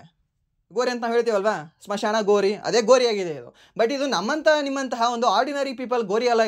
ಇದೇನಂದರೆ ರಾಜ ಮನೆತನದ ಗೋರಿಗಳಾಗಿದ್ದಾವೆ ಇವು. ಯಾವ ಒಂದು ರಾಜಮನೆತನ? ಅಹೋಮ್ ರಾಜಮನೆತನ. ನೆನ್ಪಿಟ್ಕೊಳ್ಳಿ, ರಾಜಮನೆತನದ ಹೆಸರು ಕೇಳ್ತಾನೆ, ಅಹೋಮ್ ರಾಜಮನೆತನ, ಸರಿನಾ? ಆ ಅಹೋಮ್ ರಾಜಮನೆತನದ ಗೋರಿಗಳು ಯಾವುದು ಅಂತ ನೋಡೋದಾದ್ರೆ ಈ ಮೊಯ್ಡಮ್ಸ್ ಎಂಬ ಗೋರಿಗಳು, ಸರಿನಾ? ದಿಬ್ಬದ ರೀತಿ ಇದಾವೆ ಇವು, ದೊಡ್ಡದು. ನೀವು ಗೂಗಲ್ ಮಾಡಿದ್ರೆ ಗೊತ್ತಾಗುತ್ತೆ ನಿಮಗೆ. ಸೊ ಇದು ಅಹೋಮ್ ರಾಜಮನೆತನ ಯಾವ ರಾಜ್ಯದಲ್ಲಿ ಬರುತ್ತೆ ಸರ್? ನಮ್ಮ ಕರ್ನಾಟಕದಲ್ಲಿ ಅಂತೂ ಬರಲ್ಲ, ಅದು ಮಾತ್ರ ನಿಮಗೆ ಕನ್ಫರ್ಮ್ ಇರುತ್ತೆ. ಬಟ್ ಇದು ಅಹೋಮ್ ರಾಜಮನೆತನ ಯಾವೊಂದು ರಾಜ್ಯದಲ್ಲಿ ಬರುತ್ತೆ ಅಂದರೆ ಅಂದರೆ ಏನಾಗುತ್ತೆ, ಅಸ್ಸಾಂ ಅಂತ ಬರೆದು ಬಿಡೋಕ್ಕಷ್ಟೇ, ಸರಿನಾ? ಅಸ್ಸಾಂ ರಾಜ್ಯದಲ್ಲಿ ಕಂಡುಬರುತ್ತವೆ ಯಾವುದು ಈ ಮೊಯ್ಡಮ್ಸ್ಗಳು, ನೆನ್ಪಿಟ್ಕೊಳ್ಳಿ, ಸರಿನಾ? ಸರ್ ಹಾಗಾದರೆ ರೀಸೆಂಟಾಗಿ ಒಂದು 44ನೇ ತಾಣವು ಕೂಡ ಸೇರ್ಪಡೆಯಾಗಿದೆ 47ನೇ ಅಧಿವೇಶನದಲ್ಲಿ. ಸೊ ಅದು ಯಾವುದು ಅಂದರೆ ಈ ಮರಾಠರ 12 ಪ್ರಮುಖ ಫೋರ್ಟ್ಗಳು, ಕೋಟೆಗಳು ಅಂತ ನಾವು ಹೇಳ್ತೀವಿ, ಸರಿನಾ? 12 ಕೋಟೆಗಳು ಈ ಯುನೆಸ್ಕೋ ಒಂದು ಪಟ್ಟಿಗೆ ಸೇರ್ಪಡೆಗೊಂಡಿದ್ದಾವೆ ನಮ್ಮ ಭಾರತದಲ್ಲಿ. ನೆನ್ಪಿಟ್ಕೊಳ್ಳಿ, ಎಷ್ಟು ಕೋಟೆಗಳು ಅಂದರೆ 12 ಕೋಟೆಗಳು. 12ನೇ ಕೋಟೆಗಳು ಎಷ್ಟನೇ ಒಂದು ಅಧಿವೇಶನದಲ್ಲಿ ಅದನ್ನು ಘೋಷಣೆ ಮಾಡಿದ್ದಾರೆ ಅಂತ ನೋಡಿದರೆ 47ನೇ ಪ್ಯಾರಿಸ್ ಅಧಿವೇಶನದಲ್ಲಿ ಅದನ್ನು ಘೋಷಣೆ ಮಾಡಿದ್ದಾರೆ. ಮೊನ್ನೆ ಘೋಷಣೆ ಮಾಡಿದ್ದಾರೆ, ಒಂದು 15 ಡೇಸ್ ಆಯಿತು ಅನಿಸುತ್ತೆ, ಸರಿನಾ? So totally 12 ಕೋಟೆಗಳಿದ್ದಾವೆ. ಈ ನಂಬರ್ ನೆನ್ಪಿಟ್ಕೊಳ್ಳಿ, 12 ಕೋಟೆಗಳು ಅನ್ನೋದು. ಈ 12 ಕೋಟೆಗಳಲ್ಲಿ ಮರಾಠ ಕೋಟೆಗಳು ಅಂದರೆ ಯಾವ ರಾಜ್ಯದಲ್ಲಿ ಇರುತ್ತೆ ಸರ್? ಮಹಾರಾಷ್ಟ್ರದಲ್ಲಿ ಇರುತ್ತೆ, ಸರಿನಾ? ಸೊ ಛತ್ರಪತಿ ಶಿವಾಜಿ ಮಹಾರಾಜ್ ಅಂದರೆ ಬರೋದೇ ಒಂದು ದಕ್ಕನ್ ಅಂತ. ಆ ದಕ್ಕನಲ್ಲಿ ಸ್ಪೆಷಲ್ ಆಗಿ ನಾವು ಹೇಳೋದು ಯಾವುದು ಅಂದರೆ ಈ ಒಂದು ಮಹಾರಾಷ್ಟ್ರ ರಾಜ್ಯ ಅಂತ, ಸರಿನಾ? ಸೊ ಮರಾಠರು ಅಂತ ನಮಗೆ ಬರೋದು, ಫಸ್ಟ್ ನಮಗೆ ಥಾಟ್ ಬರೋದು ಅಂದರೆ ಮಹಾರಾಷ್ಟ್ರ ಅಂತ. ಹಾಗಾದರೆ ಈ 12 ಕೋಟೆಗಳು ಎಲ್ಲಿ ಕಂಡುಬರ್ತವೆ? ಮಹಾರಾಷ್ಟ್ರ ರಾಜ್ಯದಲ್ಲಿ ಕಂಡುಬರ್ತವೆ. ರಾಂಗ್ ಅಲ್ಲ, 11 ಕೋಟೆಗಳು ಮಹಾರಾಷ್ಟ್ರ ರಾಜ್ಯದಲ್ಲಿ ಕಂಡುಬರ್ತವೆ. ಒಂದೇ ಒಂದು ಕೋಟೆ ಅದು ತಮಿಳುನಾಡು ರಾಜ್ಯದಲ್ಲಿ ಕಂಡುಬರುತ್ತೆ, ಸರಿನಾ? ಒಂದೇ ಒಂದು ಕೋಟೆ ಕಂಡುಬರುತ್ತೆ, ಅದು ತಮಿಳುನಾಡು ರಾಜ್ಯದಲ್ಲಿ. ಸರ್ ಕೆಲವೊಬ್ರು ಹೇಳ್ಬೋದು ಕರ್ನಾಟಕದಲ್ಲಿ ಅಥವಾ ಛತ್ತೀಸ್ಗಢದಲ್ಲಿ, ಇಲ್ಲ ಅಂತಂದರೆ ಈ ಒಂದು ಗುಜರಾತದಲ್ಲಿ, ಇಲ್ಲ ಅಂತಂದರೆ ಮಧ್ಯಪ್ರದೇಶದಲ್ಲಿ ಅಂತ ಹೇಳ್ಬೋದು. ಯಾಕೆ ಅಂದರೆ ಅವು ಅದರ ಜೊತೆ ಗಡಿಯನ್ನು ಹಂಚ್ಕೊಂಡಿದೆ ಮಹಾರಾಷ್ಟ್ರ. ಬಟ್ ಇಲ್ಲಿ ಗಡಿಯನ್ನು ಹಂಚ್ಕೊಳ್ಳೋದು ಬಿಟ್ಟು ದೂರ ಹೋಗಿ ಎಲ್ಲೋ ಒಂದು ತಮಿಳುನಾಡಲ್ಲಿ ಒಂದು ಕೋಟೆ ಕಟ್ಟಿದ್ದಾರೆ. ಆ ಕೋಟೆಯ ಹೆಸರು ಏನು ಅಂತ ನೋಡಿದ್ರೆ ಜಿಂಜಿ ಕೋಟೆ ಅಂತ ನಾವು ಕರಿತೀವಿ, ಸರಿನಾ? ಜಿಂಜಿ ಕೋಟೆ. ಈ ಜಿಂಜಿ ಕೋಟೆ ಯಾರಿಗೆ ಸಂಬಂಧ ಹೊಂದಿದ್ದು? ಮರಾಠರಿಗೆ ಸಂಬಂಧ ಹೊಂದಿದೆ. ಇದು ಯುನೆಸ್ಕೋದ ಒಂದು ಪಟ್ಟಿಗೆ ಸೇರ್ಪಡೆಗೊಂಡಿದೆ, 44ನೇ ಒಂದು ಸ್ಥಾನದಲ್ಲಿ ಸೇರ್ಪಡೆಗೊಂಡಿದೆ. ನೆನ್ಪಿಟ್ಕೊಳ್ಳಿ, ಇದು 12 ಕೋಟೆಗಳಲ್ಲಿ ಒಂದು ಕೋಟೆಯಾಗಿದೆ. ಈ ಕೋಟೆ ತಮಿಳುನಾಡು ರಾಜ್ಯದಲ್ಲಿ ಕಂಡುಬರುತ್ತೆ. ಸೊ ಅದು 11 ನಿಮಗೆ ಕೇಳ್ತಾನೋ ಬಿಡ್ತಾನೋ ಗೊತ್ತಿಲ್ಲ, ಬಟ್ ಇದು ಒಂದು ಎಕ್ಸೆಪ್ಷನ್ ಇದೆ. ಸೊ ಅದಕ್ಕೆ ಇದನ್ನು ಕೇಳ್ತಾನೆ ನಿಮಗೆ, ಸರಿನಾ? ಇಂಪಾರ್ಟೆಂಟ್ ಕ್ವಶನ್ ಇದು. ಜಿಂಜಿ ಕೋಟೆ ಎಲ್ಲಿ ಕಂಡುಬರುತ್ತೆ ಅಂದರೆ ಇದನ್ನು ತಮಿಳುನಾಡು ರಾಜ್ಯದಲ್ಲಿ ಕಂಡುಬರುತ್ತೆ, ಸರಿನಾ? ಇದಕ್ಕೆ ಈಸ್ಟ್ ಆಫ್ ಟ್ರೇಟ್ ಅಂತ ಏನೋ ಕರೀತಾರೆ ಅನಿಸುತ್ತೆ. ಇದಕ್ಕೆ ಒಂದು ನಿಕ್ ನೇಮ್ ಕೂಡ ಇದೆ ಈ ಕೋಟೆಗೆ, ಸರಿನಾ? ಈ ಜಿಂಜಿ ಕೋಟೆಗೆ ಈಸ್ಟ್ ಆಫ್ ಟ್ರೇಟ್ ಅಂತ ಏನೋ ಒಂದು ನಿಕ್ ನೇಮ್ ಕೂಡ ಇದೆ. ಒಂದ್ಸರಿ ನೀವು ಗೂಗಲ್ ಮಾಡ್ಕೊಳ್ಳಿ, ಸರಿನಾ? ಸೊ ನಂದು last word may be miss ಆಗಿರ್ಬೋದು, ಇಲ್ಲ ಅಂದರೆ ಕರೆಕ್ಟ್ ಕೂಡ ಇರಬಹುದು ಅದು. ಆ್ಯಂಡ್ ದೆನ್ ನೆಕ್ಸ್ಟ್ ಪ್ರಶ್ನೆ ಏನಿದೆ ಅಂತ ನೋಡೋದಾದರೆ ಈ ಕೆಳಗಿನವರಲ್ಲಿ ಯಾರು 2024ರ ಸೆಪ್ಟೆಂಬರ್ನಲ್ಲಿ ದ್ವಿಪಕ್ಷೀಯ ಹೂಡಿಕೆ ಒಪ್ಪಂದಕ್ಕೆ ಸಹಿ ಹಾಕಿದರು ಅಂತ ಕೇಳಿದ್ದಾರೆ, ಸರಿನಾ? ಯಾರ್ಯಾರು ಅಂತ ನೋಡೋದಾದರೆ ಭಾರತದ ಗಣರಾಜ್ಯ ಸರ್ಕಾರ ಹಾಗೆ ಉಜ್ಬೇಕಿಸ್ತಾನ್ ಗಣರಾಜ್ಯ ಸರ್ಕಾರ ಯಾವ ಒಂದು ತಿಂಗಳಿನಲ್ಲಿ ಅಂದರೆ ಸೆಪ್ಟೆಂಬರ್ 2024ರಲ್ಲಿ ಸಹಿ ಹಾಕಿದರು, ಸರಿನಾ? ದ್ವಿಪಕ್ಷೀಯ ಹೂಡಿಕೆ ಒಪ್ಪಂದಕ್ಕೆ ಸಹಿ ಹಾಕಿದರು. ರೀಸೆಂಟ್ ಆಗಿ ಯಾವ ದೇಶಗಳು ಒಪ್ಪಂದಕ್ಕೆ ಸಹಿ ಹಾಕಿದವೆ? ನಮ್ಮ ಭಾರತ ದೇಶ ಹಾಗೆ ನಮಿಬಿಯಾ ದೇಶಗಳು ಕೂಡ ಒಪ್ಪಂದಕ್ಕೆ ಸಹಿ ಹಾಕಿದವೆ. ನೆನ್ಪಿಟ್ಕೊಳ್ಳಿ, ಯಾವೊಂದು ತಿಂಗಳಲ್ಲಿ? ಈ ಒಂದು ಜುಲೈ ತಿಂಗಳಲ್ಲಿ ಅಂತ ನಿಮಗೆ ಕೇಳ್ಬೋದು. ಜುಲೈ ತಿಂಗಳಿನಲ್ಲಿ ಯಾವ 2 ದೇಶಗಳು ಈ ಒಂದು ದ್ವಿಪಕ್ಷೀಯ ಹೂಡಿಕೆ ಒಪ್ಪಂದಕ್ಕೆ ಸಹಿ ಹಾಕಿದರು ಅಂತ ನಿಮಗೆ ಕೇಳಬಹುದು. ಅವಾಗ ಕೇಳಿದಾಗ ನೀವೇನಂತ ಹೇಳಬೇಕಾಗುತ್ತೆ? ನಮಿಬಿಯಾ ಅಂತ ಹೇಳಬೇಕಾಗುತ್ತೆ. ಹಾಗಾದರೆ ಯಾವ ಒಂದು ಕೆರೆಬಿಯನ್ ದೇಶ ಇತ್ತೀಚೆಗೆ UPIಯನ್ನು ಅಳವಡಿಸಿಕೊಂಡಿತ್ತು ಅಂತ ನಿಮಗೆ ಕೇಳ್ಬೋದು. UPI, ಸರಿನಾ? UPI. ಈ UPIಯನ್ನು ಅಳವಡಿಸಿಕೊಂಡಿರ್ತಕ್ಕಂತಹ ಮೊಟ್ಟ ಮೊದಲ ಕೆರೆಬಿಯನ್ ದೇಶ ಯಾವುದು, ರಾಷ್ಟ್ರ ಯಾವುದು ಅಂದರೆ ಟ್ರಿನಿಡಾಡ್ ಆ್ಯಂಡ್ ಟೊಬ್ಯಾಗೊ ಅಂತ, ಸರಿನಾ? ಈ ಟ್ರಿನಿಡಾಡ್ ಆ್ಯಂಡ್ ಟೊಬ್ಯಾಗೊ ಅವರು ಈ UPIಯನ್ನು ಅಳವಡಿಸ್ಕೊಂಡಿದ್ದಾರೆ, ಸರಿನಾ? ರೀಸೆಂಟಾಗಿ ಈ UPI ಸ್ಕ್ಯಾಂಡಲ್ ಕೂಡ ನಿಮ್ಗೆ ಗೊತ್ತಿರುತ್ತೆ. UPI ಯಾರ್ಯಾರು ಈ ಅಂಗಡಿ ಮುಂಗಟ್ಟುಗಳಲ್ಲಿ ಬಳಸ್ತಾ ಇದ್ದಾರಲ್ವಾ, ಅಂಗಡಿಗಳಲ್ಲಿ ಏನಾದರೂ ತೊಗೊಳ್ತೀರಿ ನೀವು, 10 ರೂಪಾಯಿ ಚಾಕ್ಲೇಟ್ ತೊಗೊಂಡ್ರು ಕೂಡ UPI ಮಾಡಿ ಬರ್ತೀರಾ. ಬಟ್ ಅಲ್ಲಿ ಅವ್ರೇನು ತೊಗೊಂಡಿರ್ತಾರಲ್ವಾ ಆ ಅಂಗಡಿಕಾರರಿಗೆ, ಅವರಿಗೆ 40 ಲಕ್ಷ 50 ಲಕ್ಷ ಇತ್ತೀಚೆಗೆ ಟ್ಯಾಕ್ಸ್ ಕಟ್ಟು ಅಂತ ನೋಟಿಸ್ ಬಂದಿದೆ. ಏನು ಮಾಡಬೇಕು ಅವರು? ಇವಾಗ ನಿಮಗೆ ನೋಡಬಹುದು ನೀವು, ಡಿಜಿಟಲ್ ಭಾರತ ಆತನ ಕನಸು ಈತನ ಕನಸು ಅಂತ ನಿಮಗೆ ಎಲ್ಲರೂ ಕೂಡ ಕೇಳಿರ್ತೀರಾ. ಬಟ್ ಇದರದೇ ಒಂದು ಹಿಂದಿನ ಒಂದು ಮರ್ಮ ಏನು ಅಂದರೆ ಪ್ರತಿಯೊಬ್ಬರ ಮೇಲೂ ಕೂಡ ಒಂದು ಕಣ್ಗಾವಲಿಟ್ಟಿರ್ತದೆ ಯಾವುದು UPI ಅನ್ನೋದು, ಸರಿನಾ? ನೀನು ಎಷ್ಟು ಖರ್ಚು ಮಾಡ್ತೀಯಾ, ಏನು ಮಾಡ್ತೀಯಾ ಸರ್? ಹಾಗಾದ್ರೆ ಅದು ಒಳ್ಳೇದಲ್ಲ ಸರ್. ಕಪ್ಪು ಹಣ ಯಾವುದು ಕೂಡ ಇರೋದಿಲ್ಲ ಸರ್. ಕಪ್ಪು ಹಣ ಮಾಡೋರು ಅವ್ರ್ಯಾಕೆ ಸರ್ UPI ಇಂದ ತಗೊಳ್ತಾರೆ ಅಲ್ವಾ? ಸೊ ಇವಾಗ ನೀವು ನೋಡಿರ್ಬೋದು, ಈ ಯಾವುದು PSI ಸ್ಕ್ಯಾಂಡಲ್ ಎಲ್ಲವೂ ಕೂಡ ಆಯಿತು, ಅದು ಹಗರಣ ಎಲ್ಲವೂ ಕೂಡ ಆಯಿತು. ಅವರೇನು 20 ಲಕ್ಷ 30 ಲಕ್ಷ ಕೊಟ್ಟಿರ್ತಾರಲ್ವಾ, ಏನಾದರೂ UPI ಮುಖಾಂತರ ಮಾಡಿದ್ರು ಅವ್ರು ಯಾವತ್ತಾದರೂ ಕೂಡ? ಮಾಡಿಲ್ಲ ಅಲ್ಲ. ಬ್ಲ್ಯಾಕ್ ಮನಿ ತಾನೇ ಕೊಟ್ಟಿರೋದು, ಮೀನ್ಸ್ ಹಾರ್ಡ್ ಕ್ಯಾಶ್ ತಾನೇ ಕೊಟ್ಟಿರೋದು. ಸೊ ಹಾರ್ಡ್ ಕ್ಯಾಶೇ ಕೊಟ್ಟಿರ್ತಾರೆ. ಸೊ ಈ ಕಪ್ಪು ಹಣ ಹೋಗೋಕ್ಕೆ ಏನಿಲ್ಲ, ಮನುಷ್ಯರು ಶುದ್ಧವಾಗಿರಬೇಕಷ್ಟೇ. UPI ತಂದರೂ ಅಷ್ಟೇ, ಏನು ತಂದರೂ ಕೂಡ ಅಷ್ಟೇ, ಸರಿನಾ? ಅದು ಬದಲಾಗೋದಿಲ್ಲ. ಬಟ್ ಈ UPI ಇಂದ ಹಗರಣಕ್ಕೆ ಒಳಗಾಗ್ತಾ ಇರೋರು ಯಾರು ಅಂದರೆ ಈ ಮಧ್ಯಮ ವರ್ಗದವರು, ಸ್ಪೆಷಲಿ ಮಧ್ಯಮ ವರ್ಗದವರು, ಸರಿನಾ? ಬಡವ್ರಿಗೂ ಕೂಡ ಇದರಿಂದ ಏನೋ ಅದು ತೊಗೊಳ್ಳೋದು ಕೊಡೋದು ಏನೂ ಇಲ್ಲ ಇವರಿಗೆ, ಬಡವರಿಗೂ ಕೂಡ. ಹಾಗೆ ಶ್ರೀಮಂತರಿಗೂ ಕೂಡ ಈ UPI ಇಂದ ತೊಗೊಳ್ಳೋದು ಕೊಡೋದು ಏನೂ ಇಲ್ಲವೇ ಇಲ್ಲ, ಸರಿನಾ. ಇಲ್ಲಿ ಶೋಷಣೆಗೆ ಒಳಗಾಗ್ತಿರೋರು ಯಾರು ಅಂದರೆ ನಮ್ಮ ಮಧ್ಯಮ ವರ್ಗದವರು. ಯಾವುದರಿಂದ? ಈ UPI ಇಂದ, ನೆನ್ಪಿಟ್ಕೊಳ್ಳಿ, ಸರಿನಾ. ಸೊ ಪ್ರತಿಯೊಂದು ಯಾವುದೇ ಒಂದು ಟೆಕ್ನಾಲಜಿ ಮುಂದೆ ಮೇಲ್ಗಡೆ ಹೋಗ್ತಾ ಇದೆ ಅಂದರೆ ಮನುಷ್ಯರು ಅಲ್ಲಿಗೆ ಅವರ ಒಂದು ಪ್ರೈವಸಿ ಕೆಳಗಡೆ ಹೋಗ್ತಾ ಇರುತ್ತೆ ಅಂತ ಅರ್ಥ, ಸರಿನಾ. ಸೊ ಇದೆಲ್ಲವೂ ಕೂಡ ನಮ್ಮ ಮೇಲೆ ಒಂದು ಕಣ್ಗಾವಲು ಇಡಲಿಕ್ಕೆ ಮಾಡಿರ್ತಕ್ಕಂತಹ ಒಂದು ಎಲ್ಲವೂ ಕೂಡ ಟೆಕ್ನಾಲಜಿ ಅಂತಲೂ ಹೇಳ್ಬೋದು, ಯಾವುದನ್ನು UPI ಅನ್ನು ಕೂಡ, ಸರಿನಾ. ಯಾಕಂದರೆ ಕೆಲವೊಬ್ಬರು ಕಣ್ಣೀರಿಗೆ ನೀವು ನೋಡಿರ್ಬೋದು, ಈ TV9 ಬೇರೆ ಕನ್ನಡ ನ್ಯೂಸಲ್ಲಿ ಅಥವಾ ಈ ಹಿಂದಿ ನ್ಯೂಸಲ್ಲಿ ನೀವು ನೋಡಿರ್ಬೋದು, ನಿಮ್ಗೆ ಗೊತ್ತಿರುತ್ತೆ. ಆ್ಯಂಡ್ ದೆನ್ ನೆಕ್ಸ್ಟ್ ಪ್ರಶ್ನೆ ಏನಿದೆ ಅಂತ ನೋಡೋದಾದರೆ, ದೀಪಾವಳಿ ಕಳೆದ 10 ದಿನಗಳ ನಂತರ ಮಹಾವೀರರಿಗೆ ನಿರ್ವಾಣ ಪ್ರಾಪ್ತಿಯಾದ ನೆನಪಿಗಾಗಿ ಜೈನ ಸಮುದಾಯದ ಜನರು ದೇವ ದೀಪಾವಳಿ ಹಬ್ಬವನ್ನು ಆಚರಿಸುತ್ತಾರೆ. ಇದನ್ನು ಮುಖ್ಯವಾಗಿ ಬಿಹಾರದ ಡ್ಯಾಶ್ನಲ್ಲಿ ಆಚರಿಸುತ್ತಾರೆ ಅಂತ ಕೇಳಿದ್ದಾರೆ, ಸರಿನಾ. ಎಲ್ಲಿ ಆಚರಣೆ ಮಾಡ್ತಾರೆ? ಬಿಹಾರದ ಪಾವಾಪುರಿಯಲ್ಲಿ ಆಚರಣೆ ಮಾಡ್ತಾರೆ, ಸರಿನಾ. ಯಾಕಂದರೆ ಮಹಾವೀರರು ನಿರ್ವಾಣ ಹೊಂದಿರೋದಲ್ಲಿ ಇದೇ ಒಂದು ಪಾವಾಪುರಿಯಲ್ಲಲ್ವಾ ಅಲ್ವಾ. ಸೊ ಈ ಪಾವಪುರಿಯಲ್ಲಿ ಅವರು ನಿರ್ವಾಣ ಹೊಂದಿರೋದ್ರಿಂದ ಅವರ ಒಂದು ಹಬ್ಬವನ್ನು ಎಲ್ಲಿ ಮಾಡ್ತಾರೆ ಅಂದರೆ, ಈ ಒಂದು ದೇವ ದೀಪಾವಳಿಯನ್ನು ಎಲ್ಲಿ ಆಚರಣೆ ಮಾಡ್ತಾರೆ ಅಂತ ನೋಡಿದ್ರೆ ಈ ಒಂದು ಪಾವಪುರಿಯಲ್ಲಿ ಆಚರಣೆ ಮಾಡ್ತಾರೆ, ಸರಿನಾ. ಈ ಒಂದು ಪಾವಪುರಿ ಯಾವ ಒಂದು ರಾಜ್ಯದಲ್ಲಿ ಕಂಡುಬರುತ್ತೆ ಅಂದರೆ ಬಿಹಾರದಲ್ಲಿ ಕಂಡುಬರುತ್ತೆ, ಸರಿನಾ. ಬಿಹಾರ. ಆ್ಯಂಡ್ ದೆನ್ ನೆಕ್ಸ್ಟ್ ಪ್ರಶ್ನೆ ಏನಿದೆ ಅಂತ ನೋಡೋದಾದರೆ, 2023 ಸೆಪ್ಟೆಂಬರ್ ಮತ್ತು 2024 ಮಾರ್ಚ್ ನಡುವಿನ ಭಾರತೀಯ ರಿಸರ್ವ್ ಬ್ಯಾಂಕ್ ಹಣಕಾಸು ಸ್ಥಿರತೆಯ ವರದಿಯ ಪ್ರಕಾರ ಬ್ಯಾಂಕುಗಳ ಕನಿಷ್ಠ ಲಿಕ್ವಿಡಿಟಿ ಕವರೇಜ್ ಅನುಪಾತವು, ಸರಿನಾ, LCR ಡ್ಯಾಶಕ್ಕೆ ಇಳಿದಿದೆ ಅಂತ ಹೇಳಿದ್ದಾನೆ. ಎಷ್ಟಕ್ಕೆ ಇಳಿದಿದೆ ಅಂತ ನೋಡಿದರೆ ಈ ಒಂದು LCR 130.3% ಇಳಿದಿದೆ, ಸರಿನಾ. ಯಾವುದು ಅಂದರೆ ಈ ಲಿಕ್ವಿಡ್ ಕವರೇಜ್ ರೇಷೋ ಅನ್ನೋದು ಈ ಒಂದು 130.3%ಗೆ ಇಳಿದಿದೆ. RBI MPC ಏನಿದೆ ಅಲ್ವಾ, ಈ MPC ಏನೇ ಬಿಡುಗಡೆ ಮಾಡಲಿ, RBI ಏನೇ ಒಂದು ಹೊರಡಿಸಲಿ, ಸರಿನಾ, ಅದು ನಿಮ್ಮ ರೈಲ್ವೆ ಎಕ್ಸಾಮ್ಗೆ ಇಂಪಾರ್ಟೆಂಟ್ ಆಗುತ್ತೆ. SSC ಎಕ್ಸಾಮ್ಗೆ ಇಂಪಾರ್ಟೆಂಟ್ ಆಗುತ್ತೋ ಬಿಡುತ್ತೋ ಸೆಕೆಂಡ್ರಿ. SSC ಎಕ್ಸಾಮ್ಗೆ ಏನಾದರೂ ಒಂದು 50% ಇಂಪಾರ್ಟೆಂಟ್ ಆಗ್ತಾ ಇದ್ರೆ ಅದು ನಿಮ್ಮ RRB ಎಕ್ಸಾಮ್ಗೆ ಏನಿಲ್ಲ ಅಂದರೂ 200% ಇಂಪಾರ್ಟೆಂಟ್ ಇರುತ್ತೆ. RBI ಏನೇ ಬಿಟ್ಟರು ಏನೇ ಮಾಡಿದ್ರು ಕೂಡ, ಸರಿನಾ. ನೆನ್ಪಿಟ್ಕೊಳ್ಳಿ, ಅದನ್ನು ಒಂದ್ಸರಿ ಬರ್ಕೊಂಡು ಇಟ್ಕೊಳ್ಳಿ. ಜಸ್ಟ್ ಏನಿಲ್ಲ, ನೀವು ಜಸ್ಟ್ RBI ಅಂತ ಏನಾದರೂ ನೀವು ಗೂಗಲ್ ಮಾಡಿದ್ರೆ ಯಾವುದಾದ್ರೂ ಕೆಲವೊಂದು ಸ್ಕೀಮ್ಗಳು ಅದು ಇದು ಏನಾದರೂ ಅವರು ಚೇಂಜಸ್ ಮಾಡಿರೋದು ಬರ್ತವೆ, ಅದನ್ನು ನೀವು ನೋಡ್ಕೊಳ್ಬಹುದು. ಆ್ಯಂಡ್ ದೆನ್ ನೆಕ್ಸ್ಟ್ ಪ್ರಶ್ನೆ ಏನಿದೆ ಅಂತ ನೋಡಿದ್ರೆ, ಒಂದು ಮುಚ್ಚಿದ ವ್ಯವಸ್ಥೆಯಲ್ಲಿ ಯಾವ ವಿಧದ ಗೋಡೆ ಇರುತ್ತದೆ ಅಂತ ಕೇಳಿದ್ದಾನೆ, ಸರಿನಾ. ಮುಚ್ಚಿದ ವ್ಯವಸ್ಥೆಯಲ್ಲಿ ತೆರೆದ ಅರ್ಥವ್ಯವಸ್ಥೆ, ಅದು ಆದ ನಂತರ ಮುಚ್ಚಿದ ಅರ್ಥವ್ಯವಸ್ಥೆ, ಮಿಶ್ರ ಅರ್ಥವ್ಯವಸ್ಥೆ, ಬೇರೆ ರೀತಿಯ ಅರ್ಥವ್ಯವಸ್ಥೆಗಳು ನಮ್ಮ ಜಗತ್ತಿನಲ್ಲಿ ಕಂಡುಬರ್ತವೆ, ಸರಿನಾ. ಸೊ ಆ ಒಂದು ರೀತಿಯಲ್ಲಿ ಈ ಒಂದು ಮುಚ್ಚಿದ ವ್ಯವಸ್ಥೆಯಲ್ಲಿ ಯಾವ ರೀತಿಯ ಗೋಡೆ ಇರ್ತದೆ ಅಂತ ಕೇಳಿದ್ದಾನೆ, ಸರಿನಾ. ಯಾವ ರೀತಿಯ ಒಂದು ಗೋಡೆ ಇರ್ತದೆ ಅಂತ ನೋಡಿದ್ರೆ ಡಯಾಥರ್ಮಲ್ ವಾಲ್ ಕಂಡುಬರುತ್ತೆ. ಎಲ್ಲಿ? ಮುಚ್ಚಿದ ಅರ್ಥವ್ಯವಸ್ಥೆಯಲ್ಲಿ, ಸರಿನಾ. ಯಾವುದಾದ್ರು ಕಂಡುಬರಲ್ಲ, ಸೆಮಿ ಪರ್ಮಿಯಬಲ್ ವಾಲ್ ಕಂಡುಬರಲ್ಲ. ಪರ್ಮಿಯಬಲ್ ವಾಲ್ ಕಂಡುಬರೋದು ನಮ್ಮ ಒಂದು ದೇಶದಲ್ಲಿ ಕಂಡುಬರುತ್ತೆ, ಸರಿನಾ. ಆ್ಯಂಡ್ ದೆನ್ ಈ ಒಂದು ಅಡಿಯಾಬ್ಯಾಟಿಕ್ ವಾಲ್ ಮತ್ತು ಈ ಒಂದು ಪರ್ಮಿಯಬಲ್ ವಾಲ್ ಕೂಡ ಕಂಡುಬರಲ್ಲ, ಸರಿನಾ. ಈ ಪರ್ಮಿಯಬಲ್ ವಾಲ್ ಎಲ್ಲಿ ಕಂಡುಬರುತ್ತೆ ಅಂತ ನೋಡಿದರೆ ಈ ಒಂದು ಜಪಾನ್ ದೇಶದಲ್ಲಿ, ಹಾಗೆ ಈ ಅಮೆರಿಕಾ ದೇಶ ಮತ್ತು ಸ್ವಿಟ್ಜರ್ಲ್ಯಾಂಡ್ ದೇಶಗಳಲ್ಲಿ ಈ ಒಂದು ಪರ್ಮಿಯಬಲ್ ವಾಲ್ ಅನ್ನೋದು ಕಂಡುಬರುತ್ತೆ. ಬಟ್ ಇಲ್ಲಿ ಮುಚ್ಚಿದ ಅರ್ಥವ್ಯವಸ್ಥೆಯಲ್ಲಿ ಯಾವ ಒಂದು ವಾಲ್ ಕಂಡುಬರುತ್ತೆ ಅಂತ ನೋಡೋದಾದರೆ ಈ ಒಂದು ಡಯಾಥರ್ಮಲ್ ಗೋಡೆ ಕಂಡುಬರುತ್ತೆ, ಡಯಾಥರ್ಮಲ್ ವಾಲ್ ಕಂಡುಬರುತ್ತೆ. 1991ಗಿಂತ ಮುಂಚೆ ನಮ್ಮ ಭಾರತ ದೇಶದಲ್ಲಿ ಇದೇ ಒಂದು ಡಯಾಥರ್ಮಲ್ ವಾಲ್ ರೀತಿಯೇ ಇತ್ತು, ಸರಿನಾ. ಅಫಿಷಿಯಲಿ ಅಲ್ಲ, ಬಟ್ ಅನ್ಅಫಿಷಿಯಲಿ ಡಯಾಥರ್ಮಲ್ ವಾಲ್ ರೀತಿಯೇ ನಮ್ಮ ಭಾರತದಲ್ಲೂ ಕೂಡ ಕಂಡುಬರುತ್ತೆ. ಆ್ಯಂಡ್ ದೆನ್ ನೆಕ್ಸ್ಟ್ ಪ್ರಶ್ನೆ ಏನಿದೆ ಅಂದರೆ, ಪ್ರಖ್ಯಾತ ಚಿನ್ಹತ್ ಕದನದಲ್ಲಿ ಹೋರಾಡಿದ ಬ್ರಿಟಿಷ್ ಅಧಿಕಾರಿ ಯಾರು ಅಂತ ಕೇಳಿದ್ದಾನೆ, ಸರಿನಾ. ಈ ಚಿನ್ಹತ್ ಕದನದಲ್ಲಿ ಹೋರಾಡಿರತಕ್ಕಂತಹ ಬ್ರಿಟಿಷ್ ಅಧಿಕಾರಿ ಯಾರು? ಹೆನ್ರಿ ಲಾರೆನ್ಸ್, ಸರಿನಾ. ಈ ಲಾರೆನ್ಸ್ ಏನು ಮಾಡ್ತಾನೆ, ಈ ಚಿನ್ಹತ್ ಕದನದಲ್ಲಿ ಹೋರಾಟ ಮಾಡಿದ್ದಾನೆ, ಸರಿನಾ. ಈ ಜನರಲ್ ಹ್ಯೂಜ್ ರೋಸ್ ಅಂತ ನಾವು ಹೇಳ್ತೀವಿ, ಸರಿನಾ. ಈ ಹ್ಯೂಜ್ ರೋಸ್ ಯಾವಾಗ ಹೋರಾಟ ಮಾಡ್ತಾನೆ, ಯಾವ ಒಂದು ಯುದ್ಧದಲ್ಲಿ ಹೋರಾಟ ಮಾಡ್ತಾನೆ? 1857ರ ದಂಗೆಯಲ್ಲಿ ಹೋರಾಟ ಮಾಡ್ತಾನೆ. 1857ರ ದಂಗೆಯಲ್ಲಿ ಝಾನ್ಸಿಯಲ್ಲಿ ಈ ಝಾನ್ಸಿ ರಾಣಿ ಝಾನ್ಸಿ ರಾಣಿ ಲಕ್ಷ್ಮೀಬಾಯಿ ಅವರನ್ನ, ಸರಿನಾ. ಈ ಝಾನ್ಸಿ ರಾಣಿ ಲಕ್ಷ್ಮೀಬಾಯಿ ಅವರನ್ನ ಕೊಂದವನು ಯಾರು ಅಂತ ನೋಡಿದ್ರೆ ಇದೇ ಜನರಲ್ ಹ್ಯೂಜ್ ರೋಸ್ ಅನ್ನೋನು, ಸರಿನಾ. ಈ ನಮ್ಮ ಕಿತ್ತೂರು ರಾಣಿ ಚೆನ್ನಮ್ಮ ಅವರು, ಬಟ್ ಅಲ್ಲಿ ಝಾನ್ಸಿ ರಾಣಿ ಲಕ್ಷ್ಮೀಬಾಯಿ ಅವರು ಸ್ವಲ್ಪ ಎಡುವುದೇ, ಕ್ಷಮಿಸಿ, ಸರಿನಾ. ಸೊ ಅಲ್ಲಿ ಯಾರು ಅಂತಂದರೆ ಈ ಜನರಲ್ ಹ್ಯೂಜ್ ರೋಸ್ ಅನ್ನೋನು, ಸರಿನಾ. ಈ ಜನರಲ್ ಹ್ಯೂಜ್ ರೋಸ್ ಅನ್ನೋನು ಎಲ್ಲಿಯ ಒಂದು ಸೇನಾಧಿಕಾರಿ ಆಗಿರ್ತಾನೆ ಅಂದರೆ ಈ ಒಂದು ಝಾನ್ಸಿಯಲ್ಲಿ ಸೇನಾಧಿಕಾರಿ ಆಗಿರ್ತಾನೆ. ಸೊ ಆತ ಏನು ಮಾಡ್ತಾನೆ, ಈ ಝಾನ್ಸಿ ರಾಣಿ ಲಕ್ಷ್ಮೀಬಾಯಿ ಅವರನ್ನು ಅಥವಾ ಈ ಒಂದು ಮಣಿಕರ್ಣಿಕಾನವರನ್ನು ಅಥವಾ ಮನು ಅವರನ್ನು ಅಥವಾ ಚಬೇಲಿ ಅವರನ್ನು ಸೋಲಿಸ್ತಾನೆ, ಸರಿನಾ. ನೆನ್ಪಿಟ್ಕೊಳ್ಳಿ, ಈ ಒಂದು ಜನರಲ್ ಹ್ಯೂಜ್ ರೋಸ್ ಒಂದು ದೊಡ್ಡ ಮಾತು ಹೇಳ್ತಾನೆ, ಸರಿನಾ.